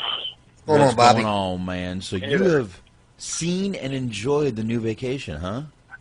I did. I was skeptical, but but actually my kid's mom grabbed the movie and she came over with it and wanted to watch it, and I'm like, Alright, I mean, it was kind of twofold. I really didn't feel like spending time with her, number one. Number two, you know, I wasn't aware that the movie was out, and when I heard it was out, I thought it was a remake. So I was actually kind of excited to find out that it was Rusty and his family, and you know, they kept the same type of humor going. I can't criticize it at all. It was pretty hilarious, right up there with the first one. If I had one criticism for it, is that he played the role almost exactly like Chevy Chase did in the original movies. If you close your eyes and just listen to the movie, you would swear that it was Chevy Chase from the original Vacation movies. Huh. You know, so he didn't really put his own spin on it at all. He just played it like Chevy. Yeah, which, you know, But sometimes I don't blame the actor for that. They're told kind of how to play it, what to do, how to do the things, so you can't always blame the actor, but I don't know. I mean, you know, all right, now here's what I'm going to do. I'm going to watch this, and if I don't like it, I'm tearing you apart on Wednesday, bro. You know what, though? You can do that, because you said that you actually enjoy Soul Plane, and I cannot get behind you on that one at all. That movie, that was an absolute dumpster fire, and I don't know how you don't. I don't know how you can't see it. I haven't seen Soul Plane in a long time, but I saw it like when I was a teenager, and I guess, like I said, I was a different person then, in my humor. Listen. I'm a fan of just about everybody in that movie. I'm a huge fan of Snoop, always have been. I'm a fan of Method Man. I can tolerate Monique, but for some reason, everybody together in that horrible piece of shit movie, I'm sorry, I couldn't do it. I watched probably 3/4 of that movie. It's a horror. I mean, okay, everybody has their own taste. You're allowed to enjoy it, but I hate that fucking movie and everything about it. Yeah, I mean, look. In retrospect, it did set us back. Yeah, I mean, look, I'm not putting that movie over as great or good or, oh my God, you should watch it. But it's a movie I can put on and do some shit around the house and watch it. And every now and then every now and then I'll look at it and be like, but I mean, come on, it's not a great movie, but I can deal with it. I really can. Trust me, man. If you've seen some of the movies I'll watch, you'll understand. I have watched some. I mean, trust me. Anthony was. I was telling Anthony some of the movies in my my external hard drive, and he was like, "Damn, dude, you got some problems." I get it though. Sometimes a movie can be so bad that it's good, but some of them are just so bad that it's horrible. Dude, you want to know what movie I enjoy? Amen. You really? Let me just give you an idea of of one of the movies that I actually enjoy that I'm probably going to be. Have you ever seen the movie Simon Says with Dennis Rodman and Dane Cook? No, I haven't seen that. But Okay. I think I have. Just saying Dennis Rodman and Dane Cook should make you gag right there, okay? Together in a movie. But I'll watch this fucking movie. Why? I don't fucking know. There's something wrong with me. That sounds like a Taco Bell-induced dream or something. Like, you know, you eat too much Taco Bell and then lay down immediately and you're dreaming about Dane Cook and Dennis Rodman. Dude, even let me put it this way. John Panette, if you remember him, was in this movie. The old, the big overweight comedian. You've been here 4 hours. You go now. The Chinese buffet. Yeah. Yes, that is the kind of movie I will watch and just be like, no, that wasn't too bad. I'll tell you a movie that's not too bad at all. Bobby might know it. I don't think Box saw this. Bobby, you remember a movie called Trippin'? Trippin', yeah, yes. Yeah, that's with the Dion Richmond. He was Bud from he was Bud on the Cosby Show. Yeah. David Faustino. I've actually met him. I've actually met him, which is why I know his name. Yes. Doug, you ever seen Trippin'? No, I have not. I've never even heard of it. All right, so it's 2 and 2 because I've never seen or heard of it either. Perfect. All right. It's actually a good movie. Look it up. It's actually a very, very underrated movie in my opinion. tripping? Yeah, it's a stupid. It's just a stupid movie, kind of like a teen movie, sort of. So, a little raunchy, you know. 2003? 1999. 1999. I got it right here. Did I see this? Yeah. It's kind of weird because, like, you know, like Bobby's saying, it is raunchy, but it kind of like it's kind of schizophrenic because it's raunchy, but at the same time, it's trying to teach you about like making life choices and Damn, Guy Torry. All right, I know some of these actors at least. If I know some of the actors, I can watch it. I know a few of these actors at least. All right, let's see. Let's check out the old summary of this movie. Greg is near the end of his senior year in high school. Go to the prom. I'm trying not to ruin it for anyone that hasn't seen it like me, but I'm going to read the summary. Mom wants to apply him to colleges. All right, this seems like the usual teenage movie. Yeah, that's what it is. Coming of age, you know, there's some tips in it here and there. All right, so I can pretty much watch Can't Hardly Wait and get the same thing? Is what you're saying? With an African-American twist to it. Okay. Yeah, there you go. I mean, that's the best way to put it. Okay, so this is the black Can't Hardly Wait. I got you. Okay. I got you. And there's a lot of weed references, so you might like that part. You might appreciate that part of it. Oh, well, that's, there you go. See, that's one of the reasons right there to like Soul Plane. Tons of weed reference. Come on, Snoop Dogg's in it, goddammit. How high was that? Look, y'all must not smoke enough weed. That's all I gotta say. How high was that? I don't smoke at all. Maybe that's the problem. That's the problem. See, I can get high and watch anything, man. Trust me, bro. Look, like I said, if I went through my I was going through my DVR a few weeks ago, if you remember, and that was some crazy shit. I didn't even go. There's some movies I just couldn't even bring myself to mention on my DVR that I skipped over. Put it that way. I want to know. Just rattle off a couple off a memory box. I can't even remember some of them. I think. Boys Club. That was one. What? Was it Billionaire Boys Club? I still gotta watch that with Judd Billionaire Nelson. Boys Club is an amazing fucking old Judd. I'm telling you, that movie, no one I ever ask has seen it.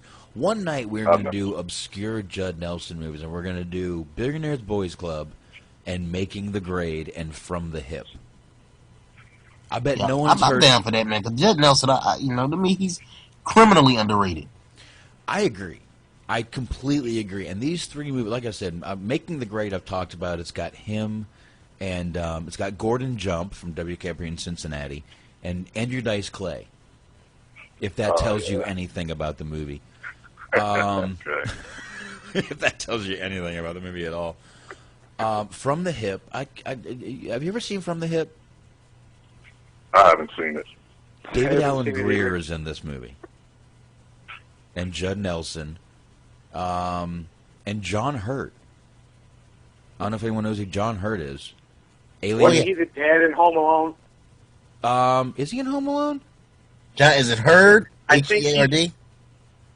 Oh, I can't remember. Isn't it H-E-R-D or something? I think he's John the dad Hurt in wasn't Home that Alone. Give me a sec. Let me pop this bad boy up on IMDb From the Hip. But it's I know he was in Alien, and he was actually in the end of Spaceballs. Damn, I ain't heard that movie in a while. I watched that the other day. That's always on. Oh, yeah. So, wait a minute. I hope we can all agree that one of the funniest series of movies was the Police Academy movies, right? Police Academy started strong. Up to a point. Yeah, like the first, they kind of it petered out towards the end, but the first, at least for me, first 4 of them was nice. The first three, I would say. Okay, it's actually John Hurt, spelled like Hurt, H-U-R-T, like ouch, I got hurt. Okay. So let's see. He played a guy. That movie is amazing. John Hurt's been in. Trust me, he's been in a ton of fucking movies. Let me see what movie you guys would have heard of here. My God, I'm going back to Spaceballs, From the Hip.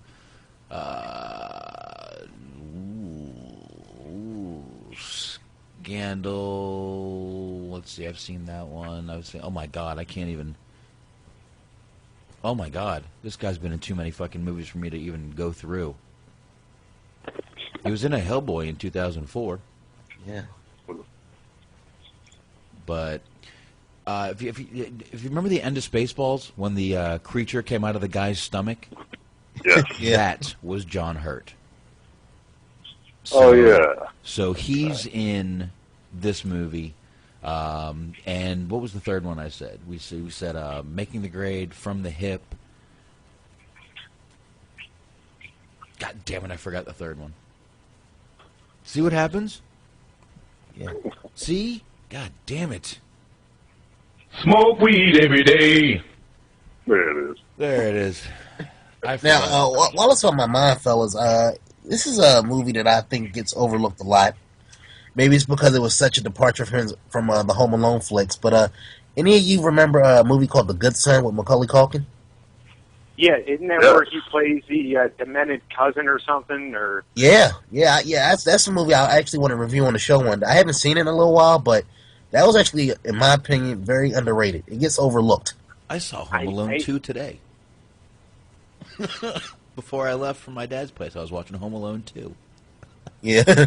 Well, if you've never seen this box, this is a complete departure. Because they were trying to, he was trying to play against type because he was starting to get typecast as, the Home Alone kid and the rich kid. I've seen it. I have, actually. I have seen that movie, and it's definitely out of his realm of the usual, but I don't know. Maybe it wasn't. I don't know. Have you seen that guy lately? True. That's all I'm going to say. Nobody gets out of Hollywood in one piece. Nah, not. It seems like those young people don't, man, unfortunately. Very small few. Yeah, it seems like they don't. Oh, Billionaires Boys Club was the third one. That's I can't believe no one's. You know what? It was actually a TV movie. Yeah, I remember because it was like TNT original or something, right?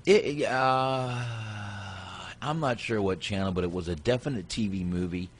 The only other actor that I've even heard of in that movie, god damn, what was that guy's fucking name? It was the guy from Ron Silver.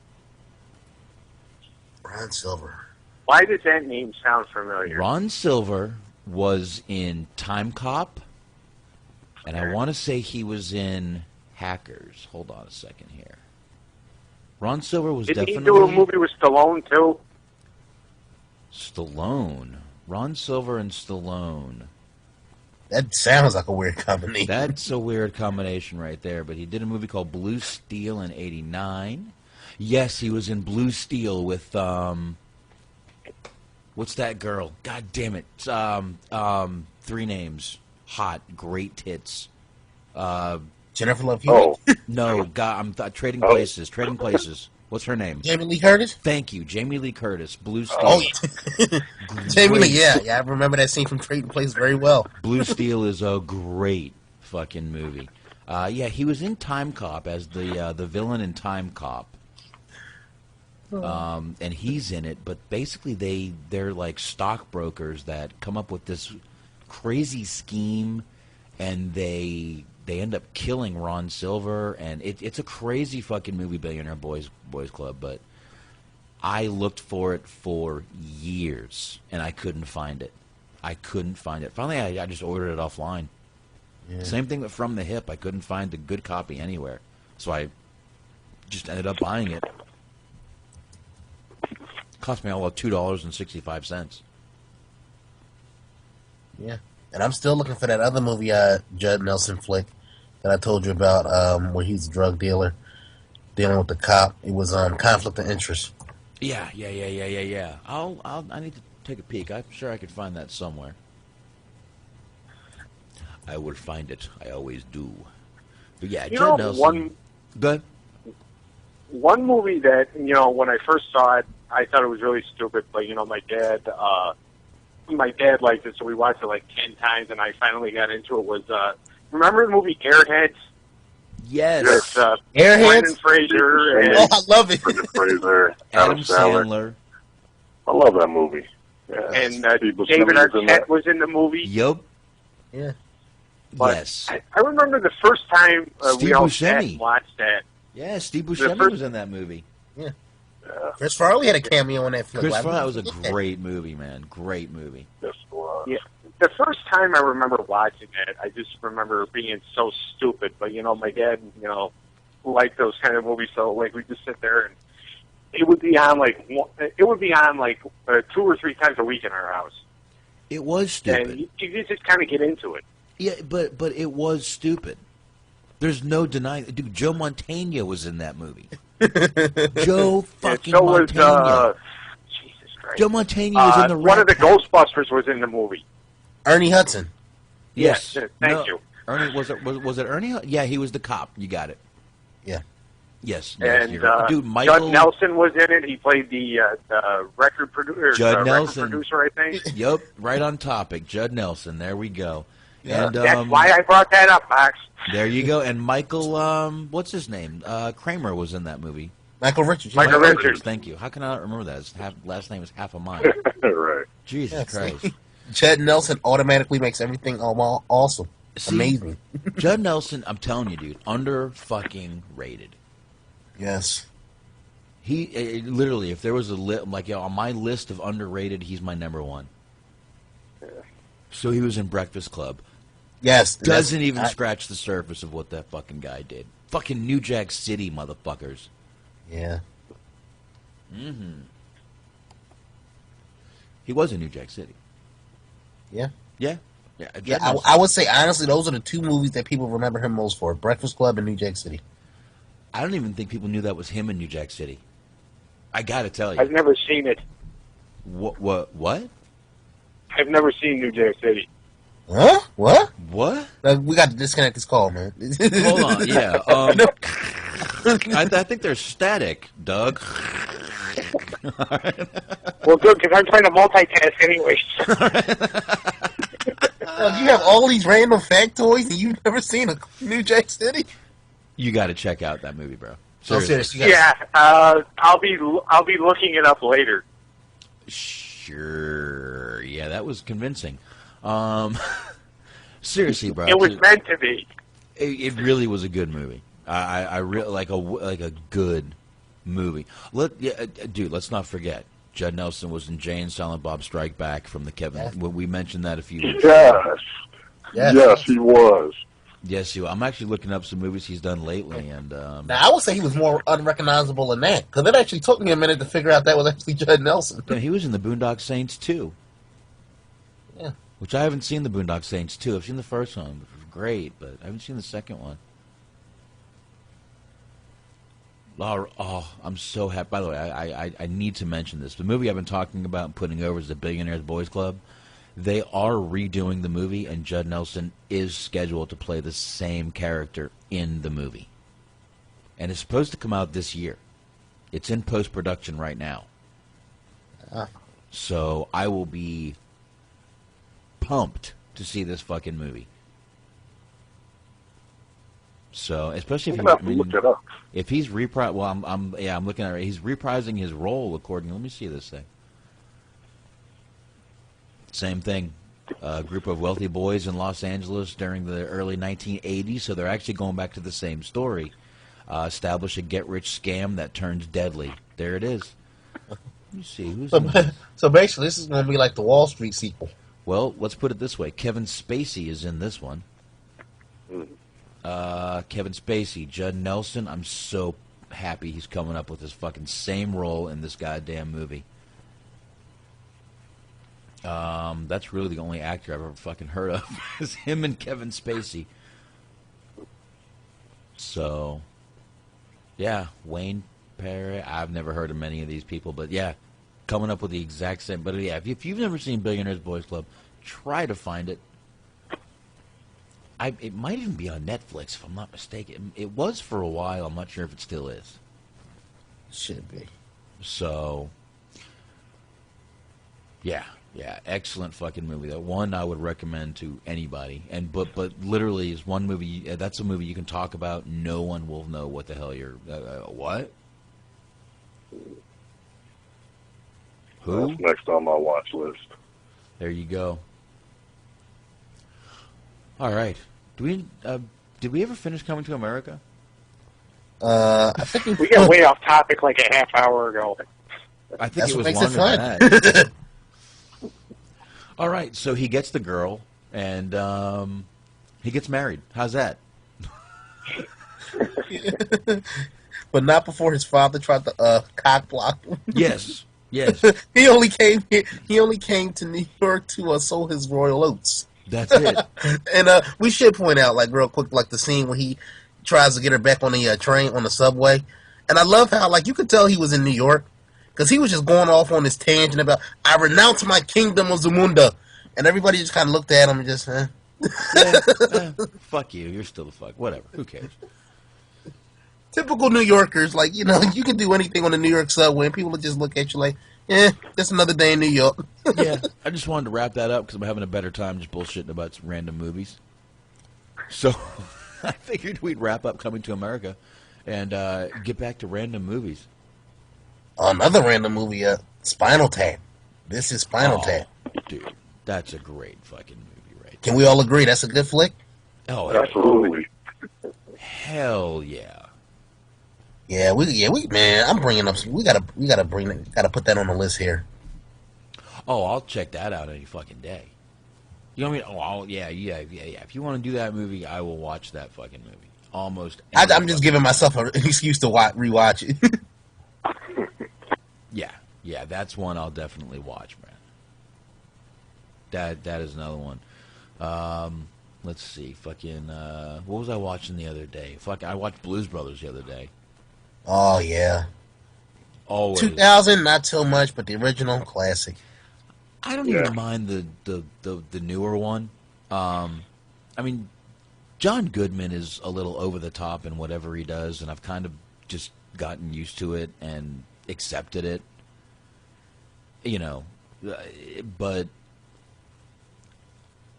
it wasn't horrible. I mean, the original, there is nothing like the original Blues Brothers.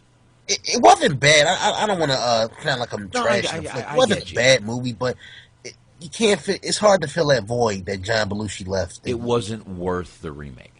Yeah, it didn't warrant a remake. Exactly. I think the risk was too great to ruin a classic. The first one was a classic, and the what was it, 2000? It did not live up to it. And actually, I like John Goodman. I actually do, but he could not fill Belushi's spot, in my opinion. Yeah. No, couldn't do it. And you know, and I'll he was almost trying to be Chris Farley-like in that movie, which did annoy me a little bit. But you know, it wasn't the worst movie in the world. There was some, you know, cool. There was a few cool things in it. The music actually was very good. Yeah. You know, that end scene where they had, you know, all the guys singing was really good. I mean, they had Steve Winwood, and I mean, a ton of guys were fucking up there, and it was a really good scene, but it didn't need to be remade. Like so many movies coming out in the last 5 years did not need to be remade. Yeah, it's just Another one of the remakes of movies from the '90s is Total Recall. You know, I've got that on my DVR. That's another one I can't bring myself to watch. Yeah, I haven't seen the remake yet. I'm gonna watch it. I watched like 5 minutes of it one day, and that's just because I was getting ready to leave the house. And I remember watching the original one when I was a kid, because again, you know, you watch whatever, we watched whatever my dad put on the TV. Nah. Am I the only one who's not thrilled about Big Trouble in Little China? I heard about that, and I'm not thrilled about it either. Really?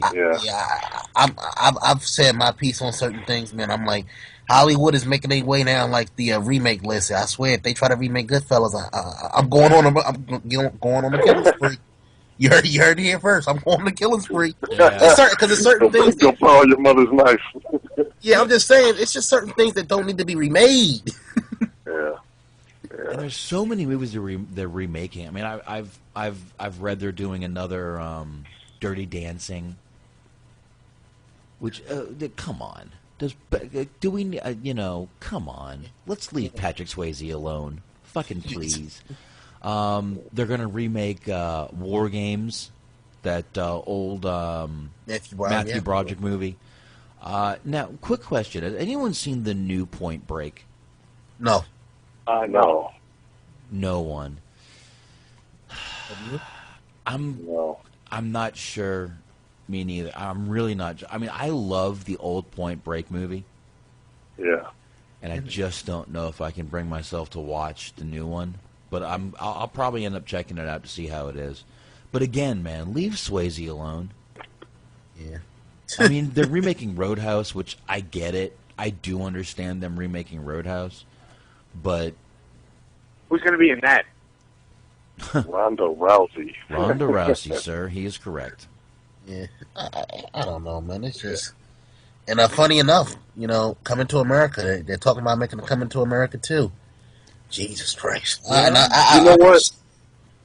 Has anybody else? I don't know. I haven't checked up on this, but I want to say I heard years ago in an interview that the main roles were going to be. It was going to be Will Smith's first major role. Actually, him and Jazzy Jeff, they were going to play Eddie Murphy and Arsenio Hall's part. I've heard that too somewhere. You heard that? Okay, I thought it was. Yeah, I've heard that somewhere, and I can't think of where. Yeah, but they weren't quite ready. They weren't at that point in their acting. Matter of fact, yet. On the DVD I referenced earlier in the show, John Landis, they were doing like a retrospective on Coming to America, and I think he did kind of bring that up. Where he basically said he fought like tooth and nail to get like Arsenio, because like the studio wanted like I think Eddie Murphy and Will Smith to do something. He said no. Yeah, and speaking of Will Smith, let's go Will Smith and what? Let's bring up the Karate Kid movie. Did that need to be done? No. Oh, God, no. I gotta tell you, that one angered me, bro. That one really. I watched. I had my issues with. I mean, a lot of people I had my issues with the next Karate Kid with Hilary Swank, but I could almost tolerate that. The sad thing is, this new one made that one more tolerable. It really did. It's like, oh, that one's not so fucking bad after this. If you're grading on a curve, yeah. Exactly. That immediately brought that movie to a C. Immediately. So everybody that shit on that one, they said, you get a pass, Hillary. You weren't so bad after all. I mean, it was ridiculous, but, we need to do a show on the fact that Daniel was the bully in the first one. Yeah. Some guy has a whole YouTube video dedicated to that. And you know what? He makes some really valid points. I gotta tell you. One night we need to break that down, because he's kind of right. Daniel was the bully in the first one. He just wouldn't let up. They were ready to leave it alone. They were. They were ready to leave it alone. And then at that party, he goes in there. And when fucking Johnny's rolling the joint, he puts the water down. Did he need to do that? Was it necessary? Was it? Or should he have left well enough alone, like Johnny said? Was he the bully? It'll make you think, bro. Well, I'll tell you an original concept that Hollywood had that was actually a movie that we got to talk about one of these weeks. Boogie Nights. Oh, yeah. Oh, I wouldn't call it an original concept. It was basically... Not original concept. I mean, it was, it was basically the fucking John Holmes story. Yeah. Yeah. Basically. Yeah. I mean... The real funny part of that movie was the fact that Mark Wahlberg literally had to publicly tell people that was not his real dick. Yeah. That's the comical part of that. Besides, yes, that movie was great, but the most comical part of that movie is Mark Wahlberg literally had to be like, listen, women, That is not my real cock. Get off the dick. Okay? Oh, shit. I mean, if what I mean, hey, lucky guy, but that's the kind of problem I want. Exactly. Yeah, no, that's not my dick. I swear. And you can feel my dick, but that's not my dick. So don't be expecting. I don't know, man. Like, if I was him, I would have rolled that out. See, that's what I said. That's what I said. I'm like, you know what? I would have just fucking let that roll. If you figure, now that you guys mentioned it, I actually forgot about John Holmes, but his whole gimmick was like he had like a 10-inch dick, so I would have rolled that shit out. Yeah, I'd be like, look, they actually had to cut like 4 inches off for that scene because I was about to pass the fuck out. That's why that's what happened. That's it. They had to cut 4 inches. 4 cut. Yeah, my shit is so big that I had to really go in. I said I'm a method actor, so I had to go in, ladies. Yeah, but meanwhile, that movie was fucking awesome. What was that? That movie had a fucking all-star cast. Oh, hell yeah. Don Cheadle, one of my favorites. And you know what? He's one of my favorites. I really, really gotta fucking say that. And you know what? I was thinking about that the other day. Don Cheadle is fucking amazing. Yeah. And you know what part I was thinking of that really he played well? I mean, not... And he didn't pull the part off to an impersonation was Sammy Davis Jr. in the Rat Pack. Oh, yeah. Hell yeah. He didn't try to insult the character by doing a complete yeah, baby impersonation. He kind of played it, as him, as himself, but that fucking and I've told Anthony before that's a movie we have to do because I absolutely love that movie. Yeah, Ray Liotta. Exactly. Joe Montana. Joe Montana. Yep, who we already mentioned tonight. Dean Martin. Yeah. Yep. So I really want to do that movie, and but that to me is one of his best roles. And then what was I watching the other day with him in it? Fucking Volcano. A lot of good movies. What else? I was watching Volcano. Yeah, Volcano with him and Tommy Lee Jones. Yeah. I completely forgot he was in that fucking movie. Yeah. But I was watching that just a couple weeks ago. It's on Stars and Encore right now. Yeah, that's where I was watching it. Yeah, it's on Stars right now. So it was on right before. Hey, has anybody? I'm sorry. No, go ahead. Has anybody ever seen the original Ocean's 11? Yes. With the Rat Pack. Yes, I have. Yeah, I watched that and the George Clooney version back to back. I enjoyed both of those. They're both enjoyable, and even when you watch the remake, that's probably where it could have stopped. Right there. Yeah. Let's stop remaking it because it was, again, it wasn't an insulting movie to the Rat Pack. They weren't trying to be that, but it was a great fucking movie.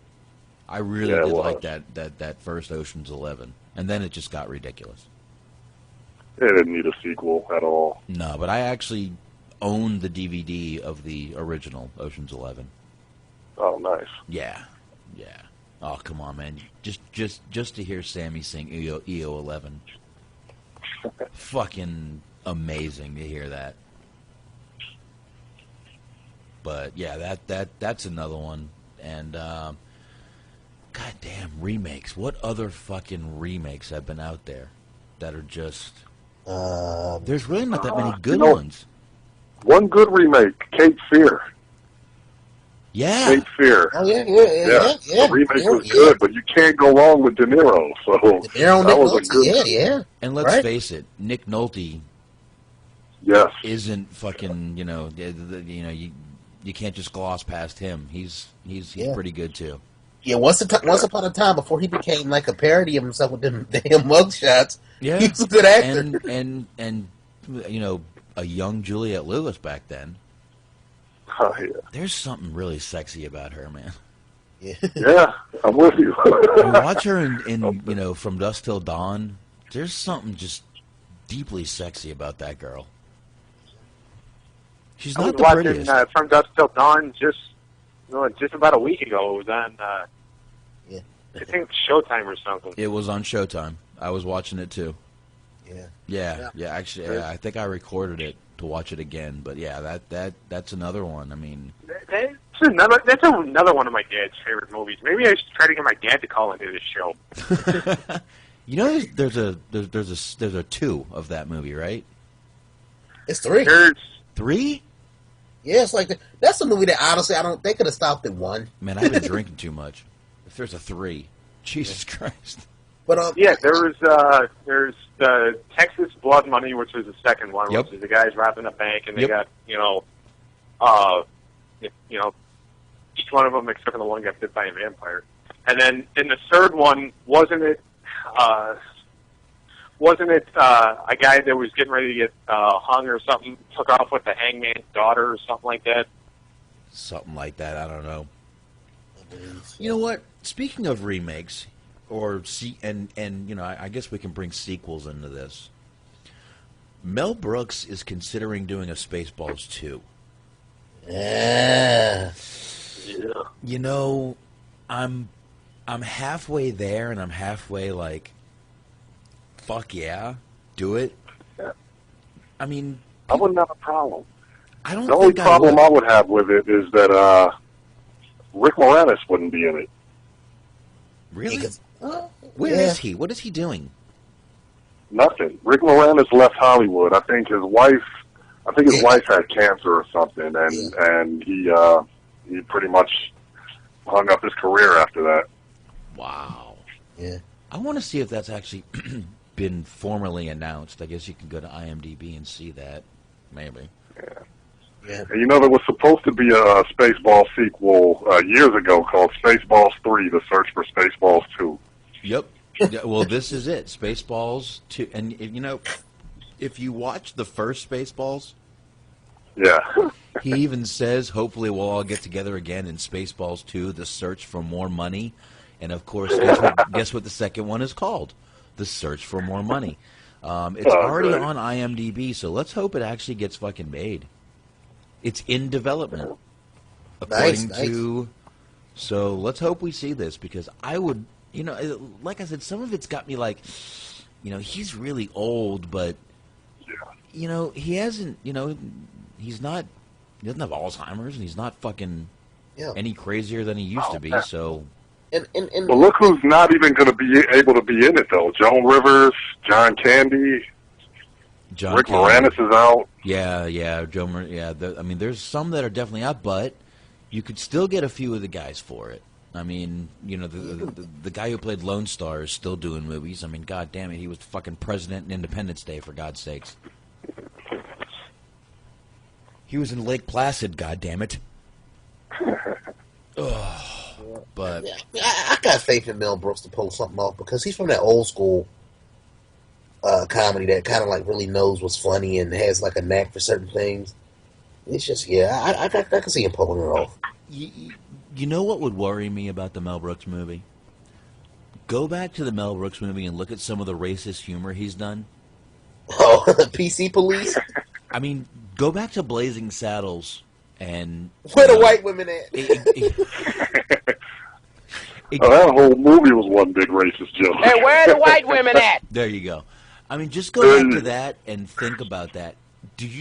There is no way in hell he could get away with those right now. No way. No fucking way. Honestly, the world we live in, it's a lot of people that wouldn't have been worth the thing, man. Like, you Lenny Bruce, Red Fox, Richard Pryor, Eddie Murphy. Because their humor was just like so on a cutting edge. I know, that people would be like, people would be crying every 5 seconds. Like, y'all need to apologize. Yeah, well, I mean, people are still doing. I mean, Dice has to apologize for things he says like every other fucking week, but but there's no way that that's what worries me, is that his humor will not translate to 2016. Unfortunately, because everyone is a bunch of articles out there about it. Pussies. What? And there'll be too many articles out there. He's a racist. He's a bigamist. Dude, oh my God, the blogs will be going crazy. But you know, it just won't. He won't be able to do it. Yeah, you're probably right. So it's going to be very, it's going to have to be jokes that are, PC, and it's going to probably be, that's the only thing that worries me. If Mel Brooks goes all out and says, fuck everybody, I'm going to be dead soon anyway, that's probably the only thing that's going to save this movie. And let's face it, if I was Mel Brooks at this time, I would basically say, fuck you, I'm going to be dead soon anyway. Yeah, that's probably going to be his mantra. I don't, I'm not trying to be rude or anything, but that's what I would say. Well, I hope it happens, and I hope he goes all out. I do too. I hope he just goes Spaceballs to the wall. There you go.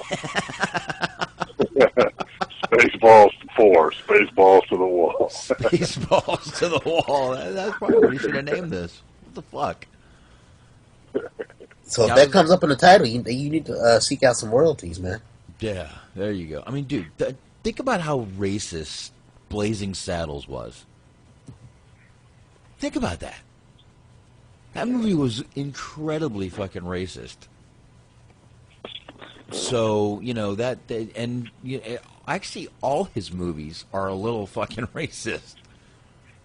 Yeah, but it was satire. It was racial satire. It was. I don't even think it's fair to call it racist. Well, no, I completely agree, and but back then people understood comedy and comics and what they did. People don't now. Look how many comics and comedians and comedians. I'll bring Sarah Silverman and Amy have to apologize for jokes. Yeah. Jokes. I mean, who was the girl who at the who made a great fucking joke at the New Year's Eve thing and had to apologize for it? The really cute girl. What's her name? What, Silverman? Sarah Silverman? No, not Sarah Silverman. The other Jewish girl. The other Jewish. Can somebody narrow that one down? Can someone narrow down the Jewish comedians that are cute for me, please? Ligaro. That name is sounding familiar now. She's actually Italian, I think, but whatever her name is. I mean, all these comedians are having to apologize for jokes. The only one that's saying "fuck you," I'm not apologizing seems to be Louis C.K. Oh yeah. He fucking refuses. Oh, yeah, and he's out there too. He's out there with it. Like he really pushes it unapologetically. Yeah, I mean, to put this in perspective for people, the way the world is today, a show like All in the Family wouldn't make it past 3 episodes. Dude, All in the Family wouldn't. Sanford and Son probably wouldn't. I can think of probably. No, it wouldn't. I can think of so many shows from back then that would not fucking. Jefferson's Maud. I mean, but I love Lucy, which I love. That could make a comeback because it was very much white bread. Yeah. Pretty much all of the Norman Lear sitcoms, Sanford and Son, All in the Family, Jeffersons, all of those, Good Times. Good Times, that stuff, that wouldn't fly. No, Good Times wouldn't fly. Let's face it, Different Strokes wouldn't fly today. Webster wouldn't fly today. Folks, shows like that, it's just uptight pussies. We have a fucking world full of uptight pussies. Yeah. And that's what we're dealing with today. Man, I wish I could get a fucking... I wish I remember what movie I was complaining about when I watched it the other night. Like 2 weeks ago, I watched the movie, and I was like, fucking wasn't there anything like the original? Piece of shit, I hate it. I'm not fucking watching it. I deleted it from my DVR. I don't delete shit from my DVR, hardly. Hardly ever. God damn it. Wow.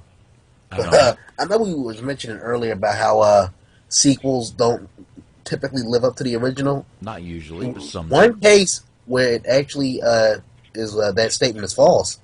Terminator 2 is the best Terminator they ever made. Judgment Day, to me, in my opinion, is the best Terminator out of the entire series. I don't know if you guys agree with that, but I stand by that statement. I probably would agree with that. You know, I'd have to say that might have to do with the age of the person that makes that statement. I really thought the first one was amazing, like really fucking good. The second one was really good too.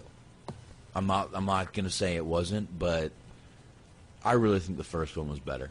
And I haven't seen the third one, to be honest with you. It's certain movies I refuse to see, and I refuse to see. Was it Genesis? Yeah, I haven't seen that one, but I really think the first one was better. And again, I think, I'm a 40-year-old guy saying this, so I think the age might have to do with it. I mean, my fiance, who's 7 years younger than me, watches like the original Star Wars and thinks they're horrible. They're horrible. The special effects fuck. The special effects suck? Do you know what year this was?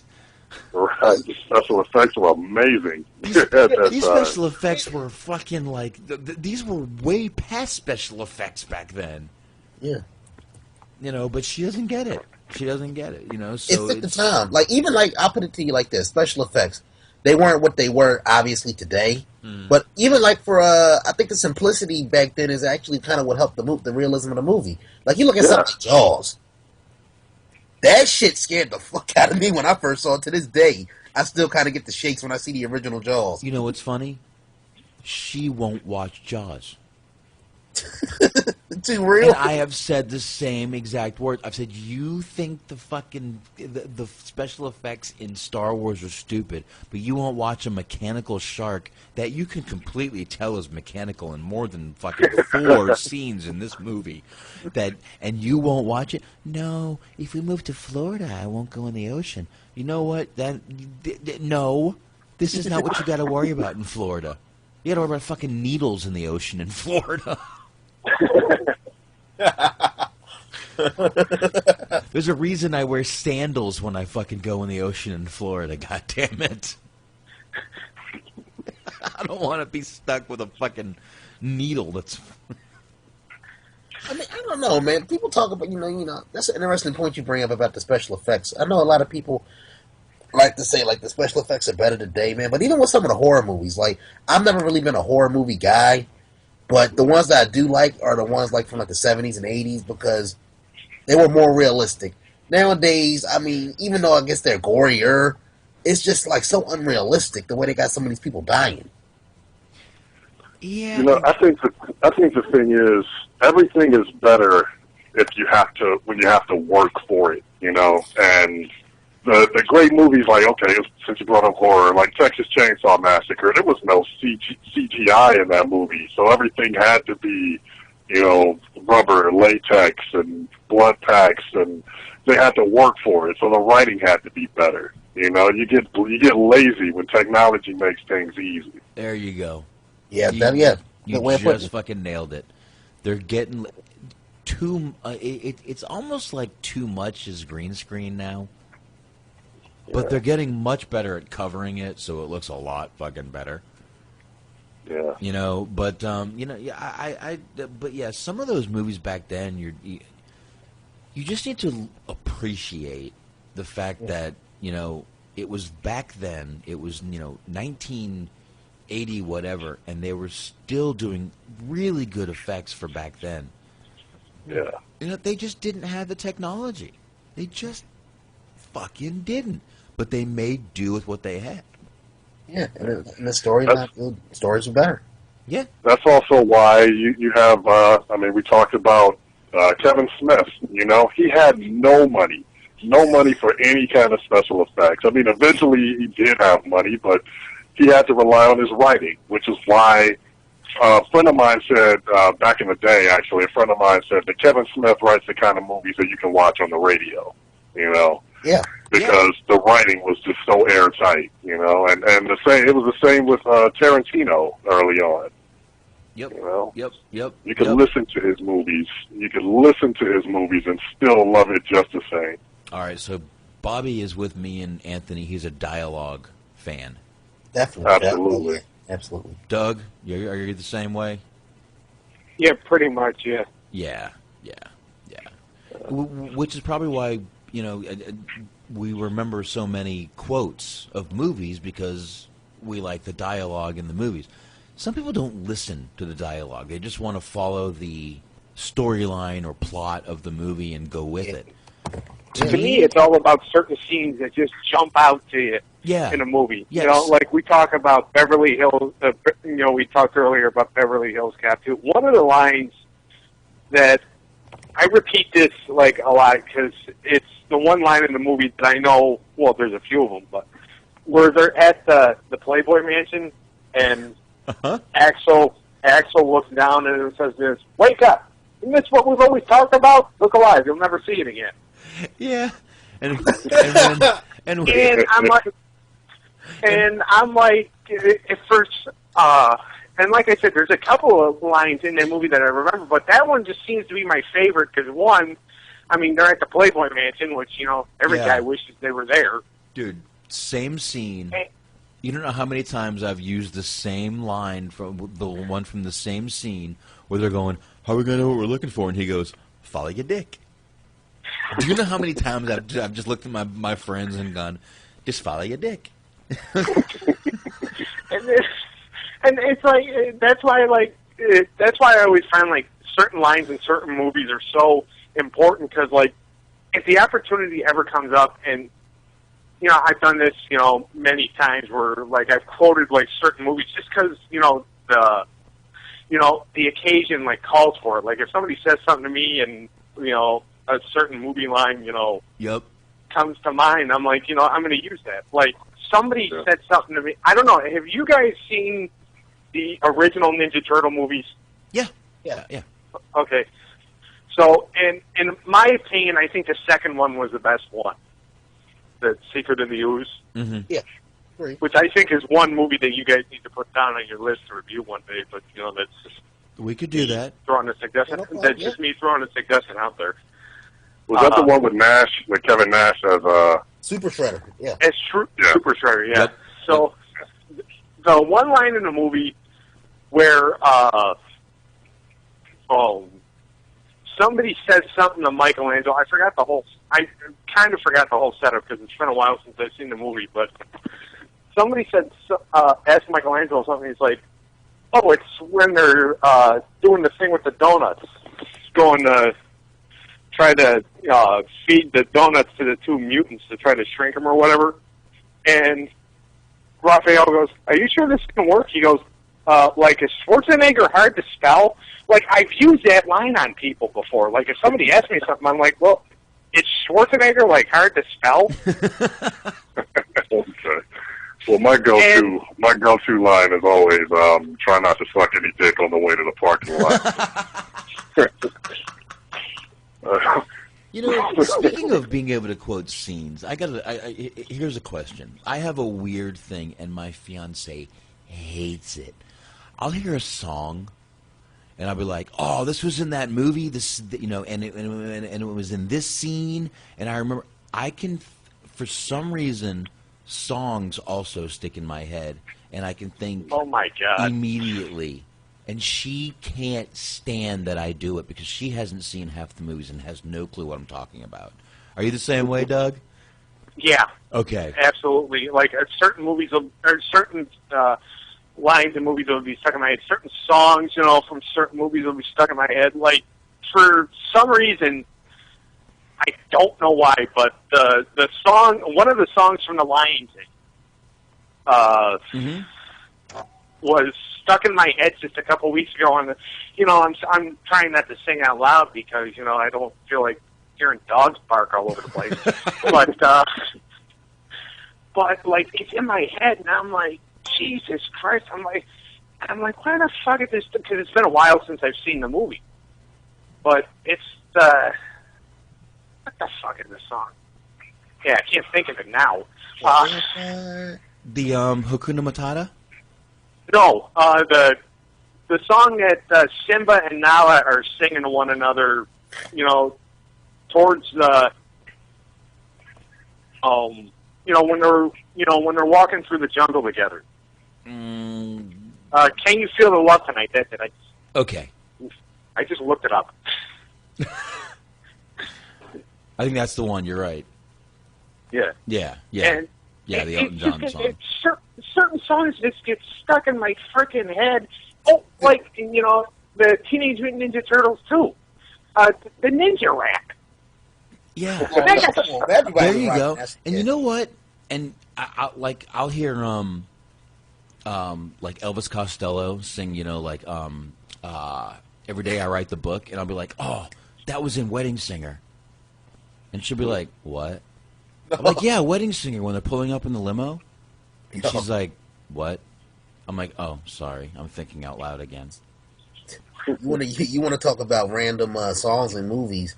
Fox, last week we reviewed Goodfellas, and I swear to you, at the most random times, I'll start singing a song that they was playing when they killed Billy Bats. That whole across that song has been stuck in my head ever since I saw Goodfellas, and I'll just start singing it randomly. Yeah, and if a song's been in a couple movies, I'll mention both, and she'll just look at me like, you're a fucking idiot. I'm like, no, I'm not. I know this shit, and I have to let it out to someone.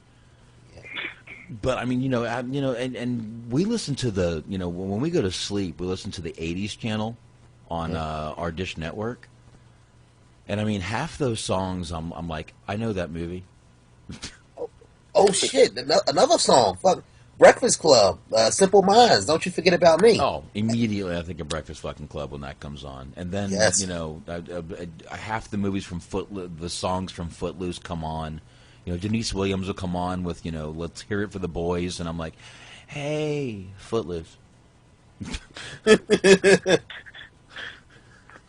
Yeah, and she's just like, you're an idiot. And when him and, Chris Penn are learning to dance, this is the scene. Shut up. Okay. Or when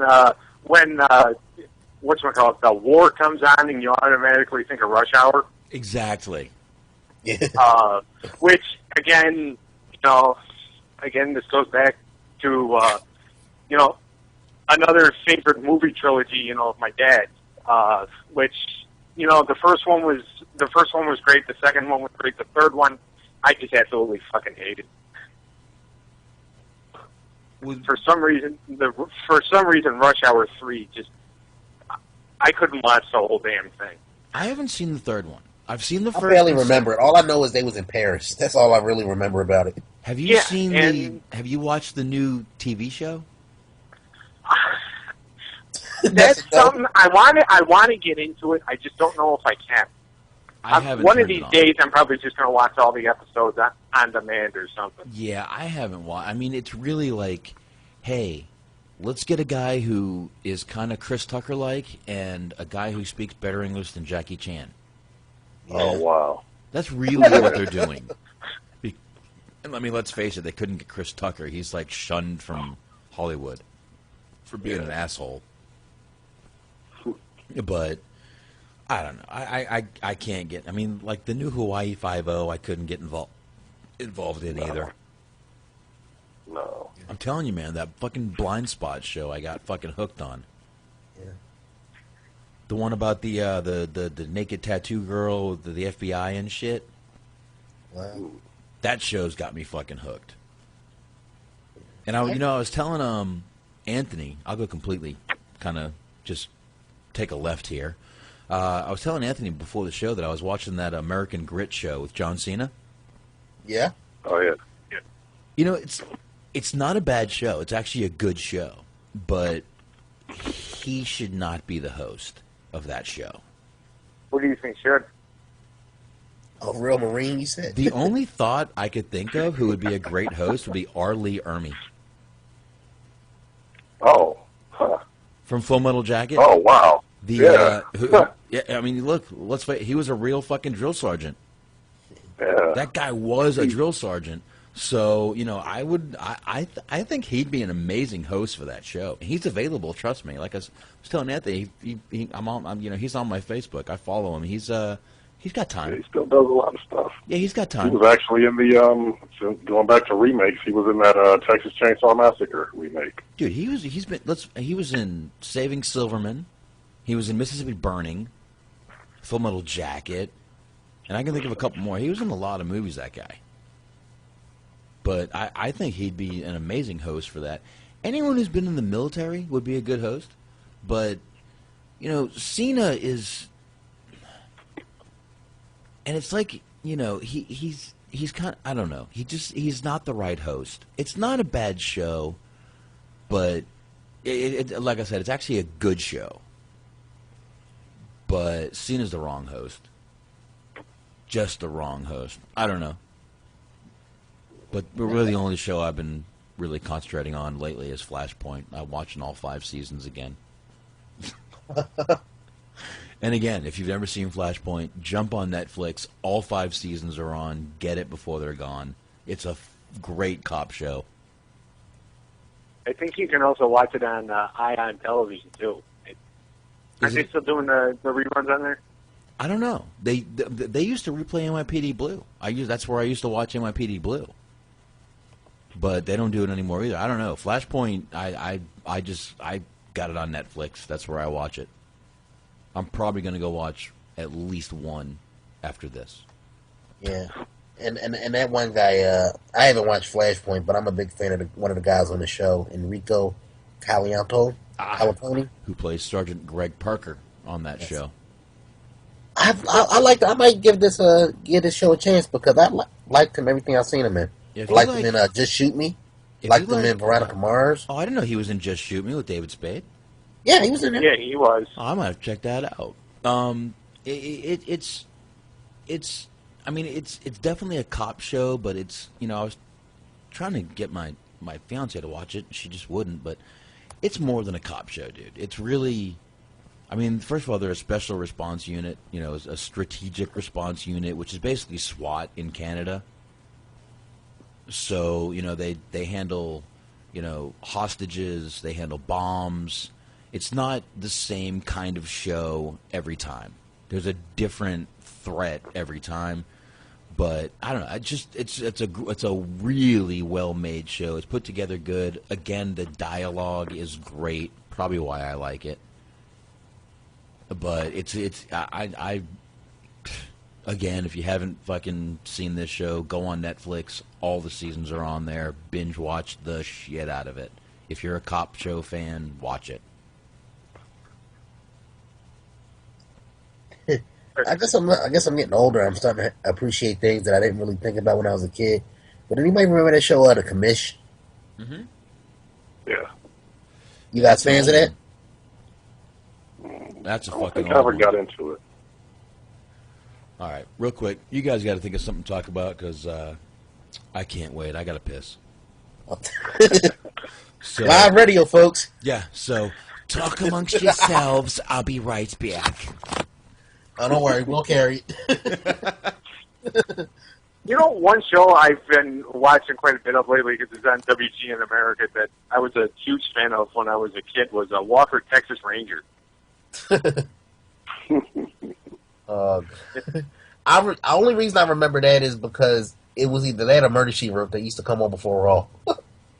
Yeah, my grandmother loved Murder, She Wrote, and I knew whenever I heard that the closing credits. Oh, I got 2 minutes for Raw. Let me get ready.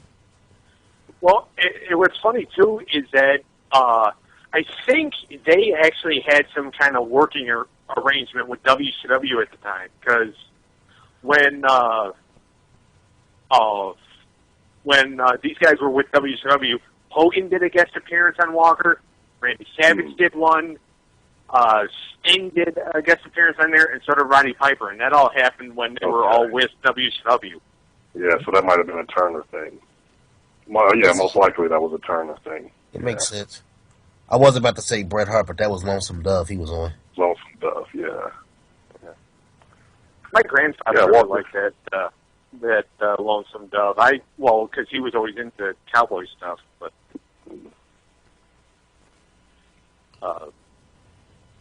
he's actually the one that got me into Walker too. So. That was an old school show, Walker. It was kind of old school, Yeah. It was, you could watch, you could just hop in at any point, any season, whatever, and you're pretty much up to speed, Pretty much, yeah.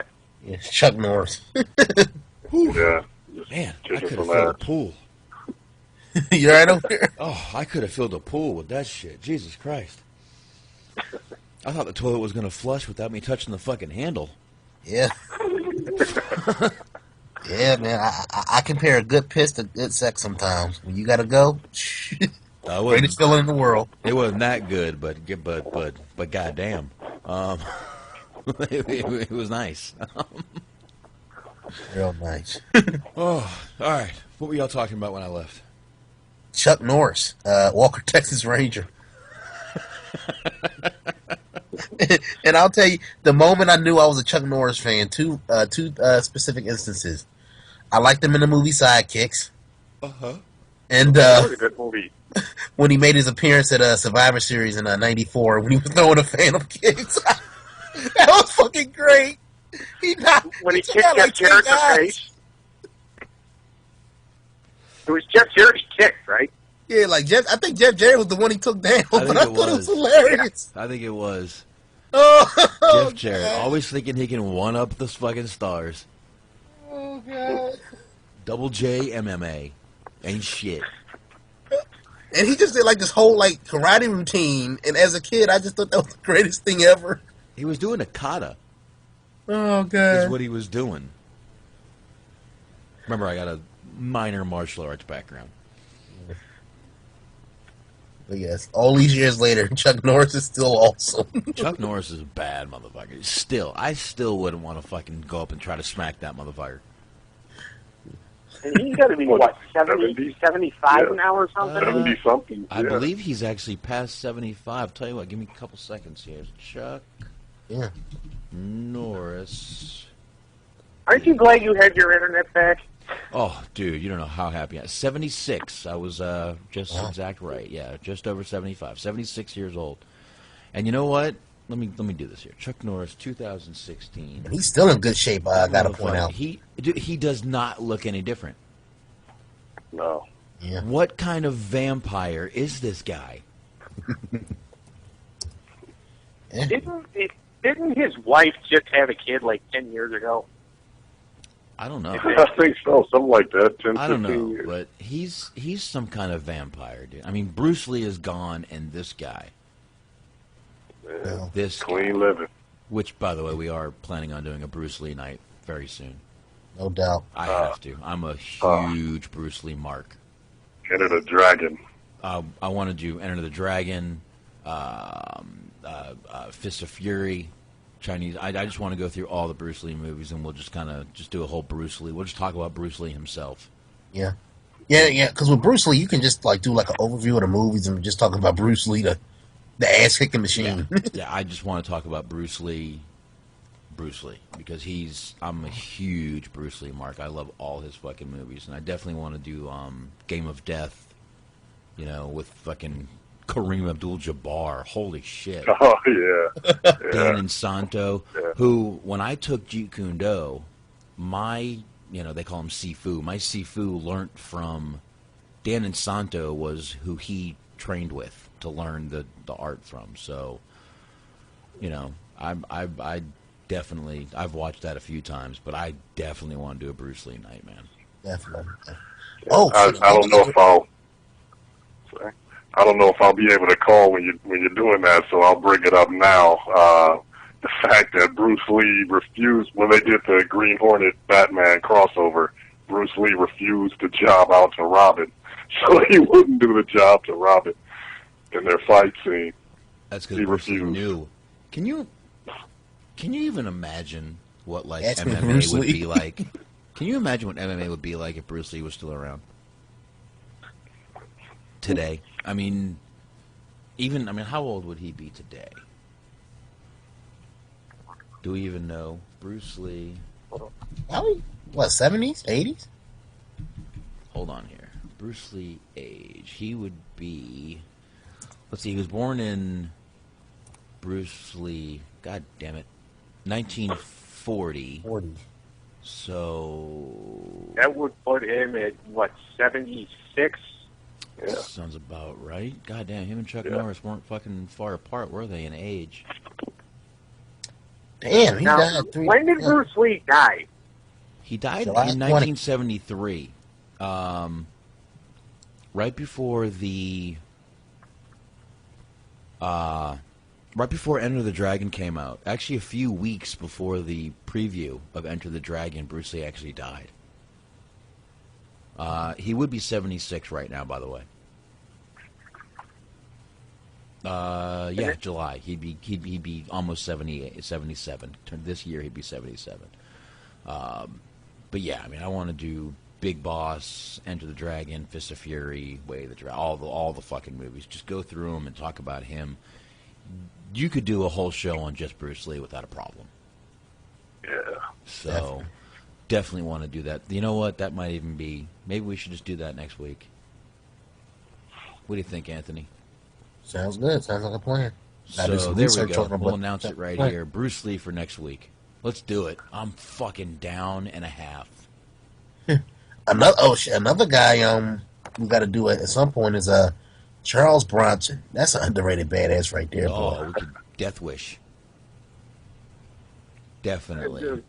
More of my that's one of the movie. You know, I don't even know what you cover. There's like 5 of them, right? I think. Oof, I believe there's more. To be honest with you, I hate to tell you, but I think there's like 7. Hold on. There could like be. 5. I didn't. But that was my grandfather's favorite set of movies. Like, if there'd be like a marathon of that on AMC or whatever, he'd be sitting in the chair from like 9 o'clock in the morning till the last one would go off, late at night. I mean, he'd be asleep, but it's what old people do. No, there were only 5. You're right. Woohoo! I would like to go back and watch those because I saw some of the first one as a kid. I think my dad was watching it, and I just didn't get it. I knew that there was all kinds of hype over Bronson. I just didn't get it. I'm like, this guy doesn't look like Stallone or Schwarzenegger, No. I just didn't get it. So I want to go back and watch him. I think I would have a better appreciation for it. He was just like this grungy, cool kind of guy. Like this grungy, cool, like you could see your dad being this cool guy. You know what I mean? That's kind of what it was like. He I don't know. It was like your dad being the cool guy and going out and taking out the bad guys. Yeah, like no nonsense, just an ass kicker, come in, do his deal, walk. Exactly. Yeah. I like all those Death Wish films. Bronson was a badass, but oh man, so many fucking martial arts fucking movies. God damn. Well, shit, we on the martial arts tip. Fucking as hokey as he is now, got to do a Seagal night. Oh hell yeah. We gotta do Seagal. We gotta do Von Damme. And I thought, and you even wanted to do what a Sasha Mitchell. Yeah, the Mitchell. Kickboxers. I love those movies, man. Love them. Kickboxer 2, man. Let's not. And legitimately, I mean, I'm not even blowing smoke. He's a bad motherfucker. He's a legit Muay Thai expert. Yeah. Yeah. So. And I don't know if you've seen him recently. He's fucking jacked. No, I haven't seen him recently. Everybody's on that fucking rock HGH diet. Well, we're coming up on almost 3 hours. What do you think, man? Unless you guys got something else to add, I think we pretty much covered all the basics. I'm good. Doug, Bobby, anything? No. All right. God damn it, that means I gotta fucking do plugs. I hate doing plugs. That's what you need Shaheen for. I really do. I really wish Shaheen would just... I really need to cut him out and just play it at the end of the show. I'll do that. I'm going to do that tonight. I'll cut out fucking Shaheen doing plugs. So... Nice. Be like, yeah, and the plugs, click, click, I'm done. So, all right, as usual, find us on Mixler.com/THT Podcast every Wednesday night, 9:30. Anthony and Shaheen are usually on there, too, on Friday nights, same time, same place, right? Yep. All right, there we go. Breaking Wrestling News. Find us on there also. Twitter, THT Podcast. iTunes, same thing. Stitcher Radio, wherever your fine podcasts are available. Anywhere you can find a podcast, we are. Enjoy it. Have fun. And thanks for calling, guys. And we will talk to you guys later. Peace. All right. Hey, guys. And we are going to end with a little bit of sexual chocolate. And welcome him to the stage. Big round of applause for Jackson Heights' own Mr. Randy Watson. Yes, Randy Watson. That boy is good. Good and terrible. And Reverend Brown. We here for the Reverend. This man's been my Reverend since I was a little boy, and I love him dearly. He's a very special man. Reverend Brown. Reverend Brown. It feels so lovely to be here tonight. What a beautiful audience. Give yourselves a round of applause. You're so lovely. Everyone's so lovely. And while you're in the clapping mood, I'd like to give a big round of applause to my band, Sexual Chocolate. Sexual Chocolate. They play so fine, don't you agree? I believe the children are our future. Thank you. Teach them well and let them lead the way. Show them all the beauty they possess inside. Give them a sense of pride. Make it easier. Some of the good stuff, right? Coming up. Want a Coke?